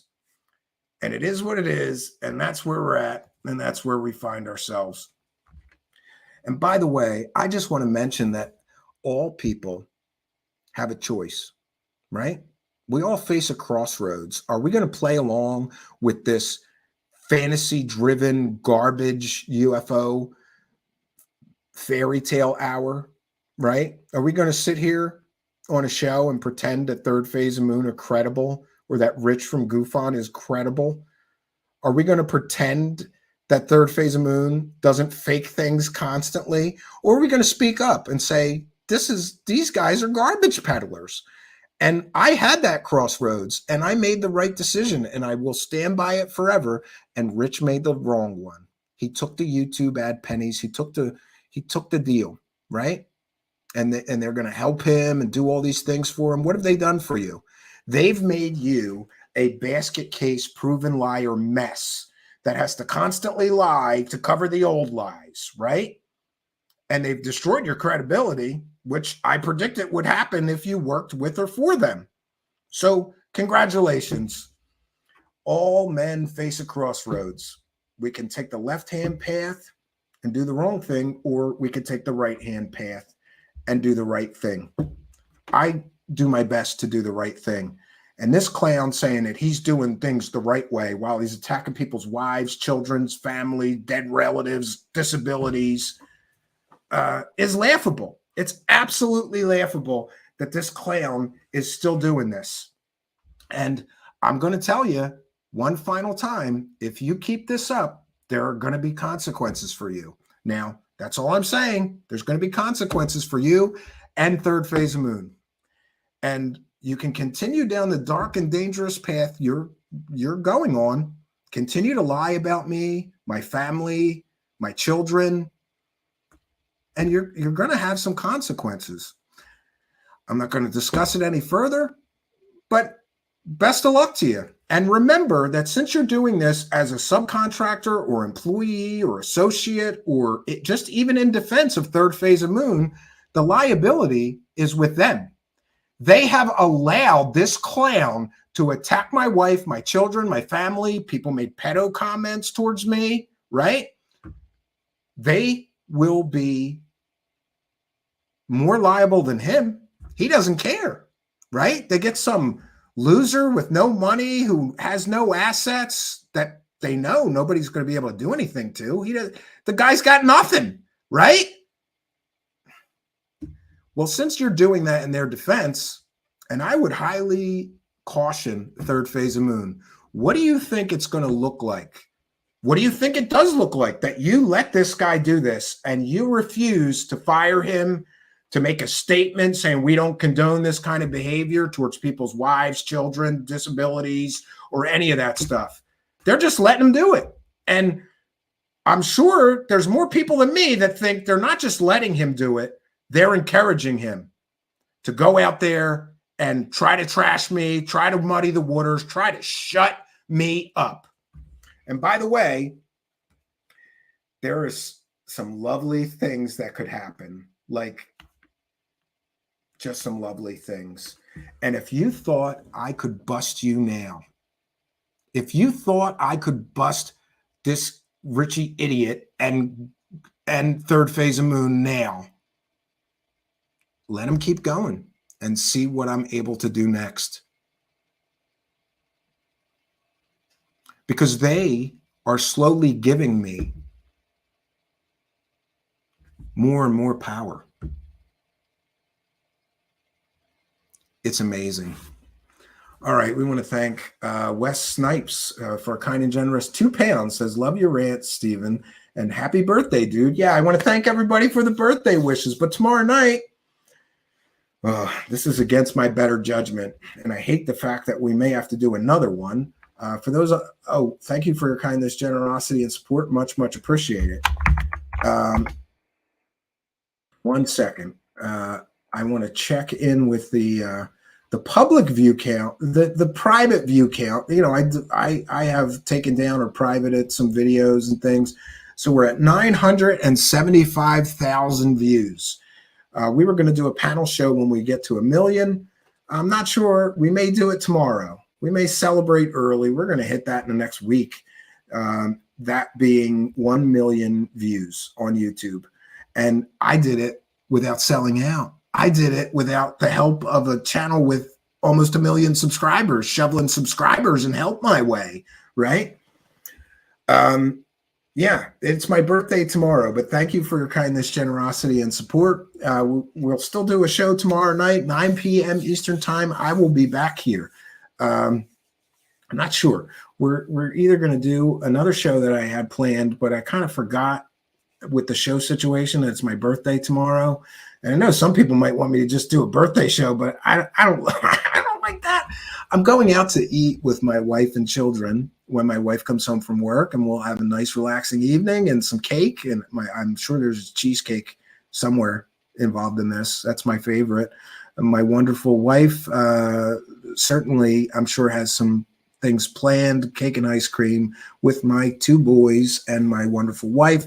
I'm going to do that. I'm going to relax a little bit, and then I'm going to come here because it's just another day to me. But it is nice to recognize that you survived another year on this dirt ball. So, yes, tomorrow is my birthday. Thank you, Wes Snipes. And we want to thank our kind and generous benefactors, including all of you wonderful Patreon supporters and YouTube channel members. And, of course, we want to thank Anthony Peterson for a kind and generous $3 super chat, and we want to thank not super chat, PayPal pledge, and we want to thank Sweet Caroline for a kind and generous $40 PayPal pledge. Thank you for your kindness, generosity, and support. MVP of PayPal pledges, and also we want to thank Maria for a kind and generous $50 PayPal pledge. And Maria says, keep doing what you're doing. Love the show. Well, thank you, Maria, for your kindness, generosity, and support. For those unaware, we are a viewer-supported show, and there's a few ways that you could support us. Oh, yeah, that's another thing. I got attacked for having a bumper to tell you how to support our show. What's the difference between that and just verbally saying it? What, because I was smarter than that guy and I'm tired of saying the same pitch? I'm not going to do a pitch every day. We have an announcer. We just put it in a bumper. What's the difference between telling people verbally and putting it in a bumper? There is no difference. But anyway, we want to thank all of you kind and generous benefactors. And for those unaware, we are a viewer-supported show. And we don't do the UFO circle jerk. We don't sell out to hoaxer channels like some people to try to make their show successful, right? We try to do this the right way. And we're able to do that through the kindness, generosity, and support of all of you. You can send a super chat. You can become a Patreon supporter or a channel member, PayPal pledges. We read everything that people send us, and we thank each and every one of you. Here's Ian to tell you how you could support the show.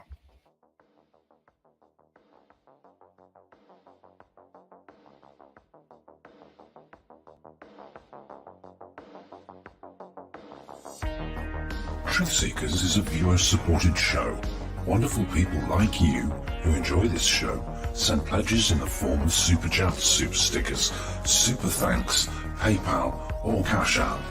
Instructions for how to help are in the description. You can also join our Patreon, and for as little as $1 a month you can get extra content. Patreon supporters get a backstage pass, early access to all our production videos before they are distributed publicly, Stephen Campion's music, private writings, a monthly show journal, and more. You can also become a YouTube channel member for $5 a month. A YouTube membership includes all of the Patreon benefits, plus a special members badge, priority reply to video comments, and the live chat, plus a monthly members only video.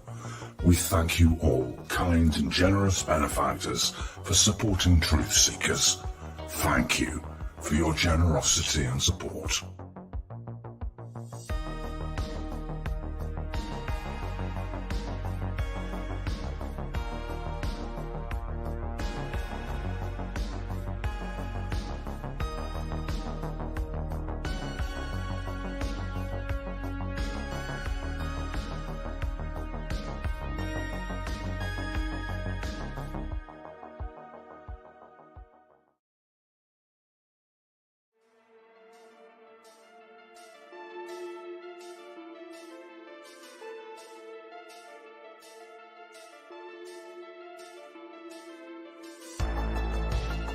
Thanks for being here. This is Truth Seekers with your host, Stephen Campion. Please rate, like, and comment on our videos or podcasts. If you are listening to an audio podcast, please rate us 5 stars to help us rise in the search rankings. If you are watching on YouTube, please like, comment, and subscribe to our channel. If you're listening to an audio podcast, we love and appreciate you listeners, but you are missing the live tapings. All our shows are recorded live with video feed. We'd love you to come be a part of our live broadcasts and tapings for the podcast. Head on over to YouTube, click the search tool, the little magnifying glass, put Truth Seekers, one word in the search bar, and hit enter. You'll see a strange and mysterious guy with sunglasses. That means you found the channel. Go there, smash the subscribe button, and hit the notification bell to receive up-to-date info on our YouTube channel. We welcome you to be a part of our live taping and our chat room during the live broadcasts. Seek the truth. Speak the truth. This is Truth Seekers. Truth Seekers.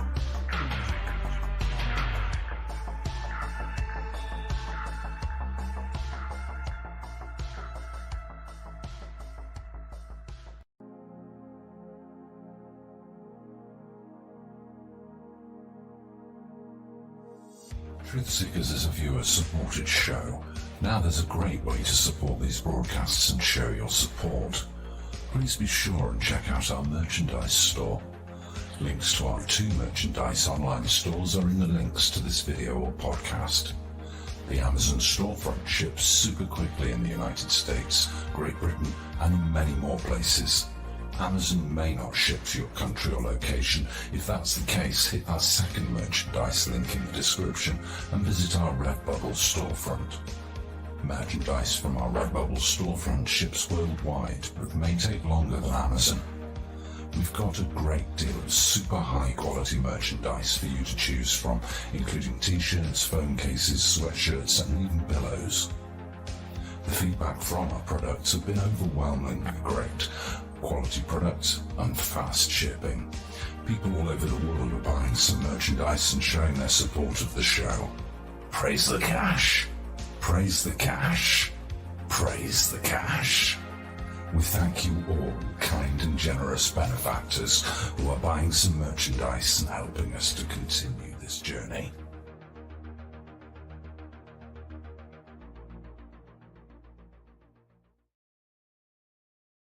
Praise the Cash is an ironic call-out to the grifters, liars and scammers that fraudulently scourge the paranormal community that true experiences have to navigate blind.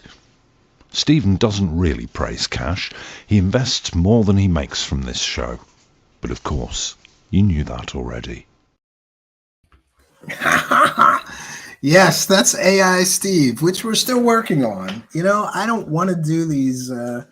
I don't, some things I think it's fine to pre-record announcements for. So it is what it is. People are going to, I'm even getting attacked for having merchandise, something that almost every show does, right?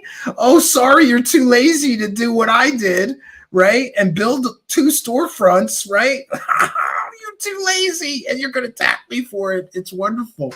So listen, I didn't realize that we went this long. See, I get, sometimes I just get swept into this, and I take you all with me. And we thank all of you for being here. We thank old friends, and especially you new friends. What a growth period that we are suddenly experiencing. And we want to thank all of you new people for clicking that subscribe button. And if you haven't already, please do. It really does help. We thank all of you for being supporters, you veterans and people who have been here since the very beginning.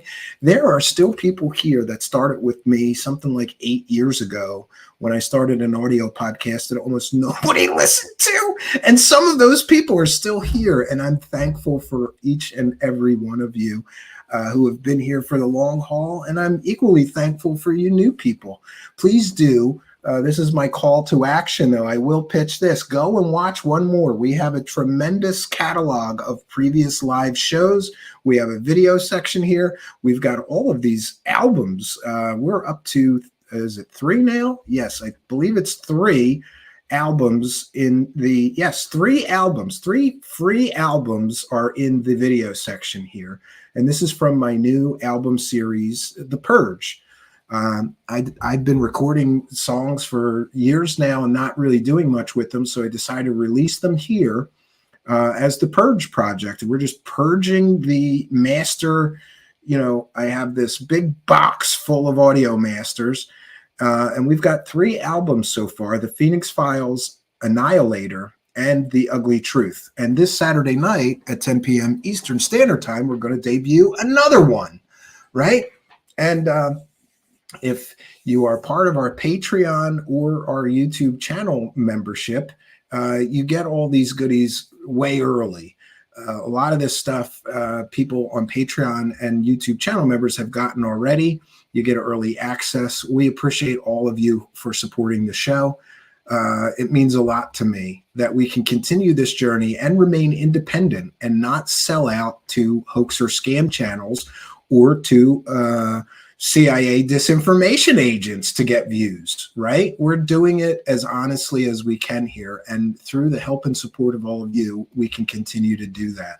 So that's all we got for you, friends. We thank you, Patreon supporters, you super chatters, you PayPal pledgers. We thank you, super sticker purchasers, you super thanks people, and YouTube channel members, Patreon supporters, Twitch subscribers. I'm getting a check every month from Jeff Bezos now, thanks to all of you people in the Twitch chat and subscribing.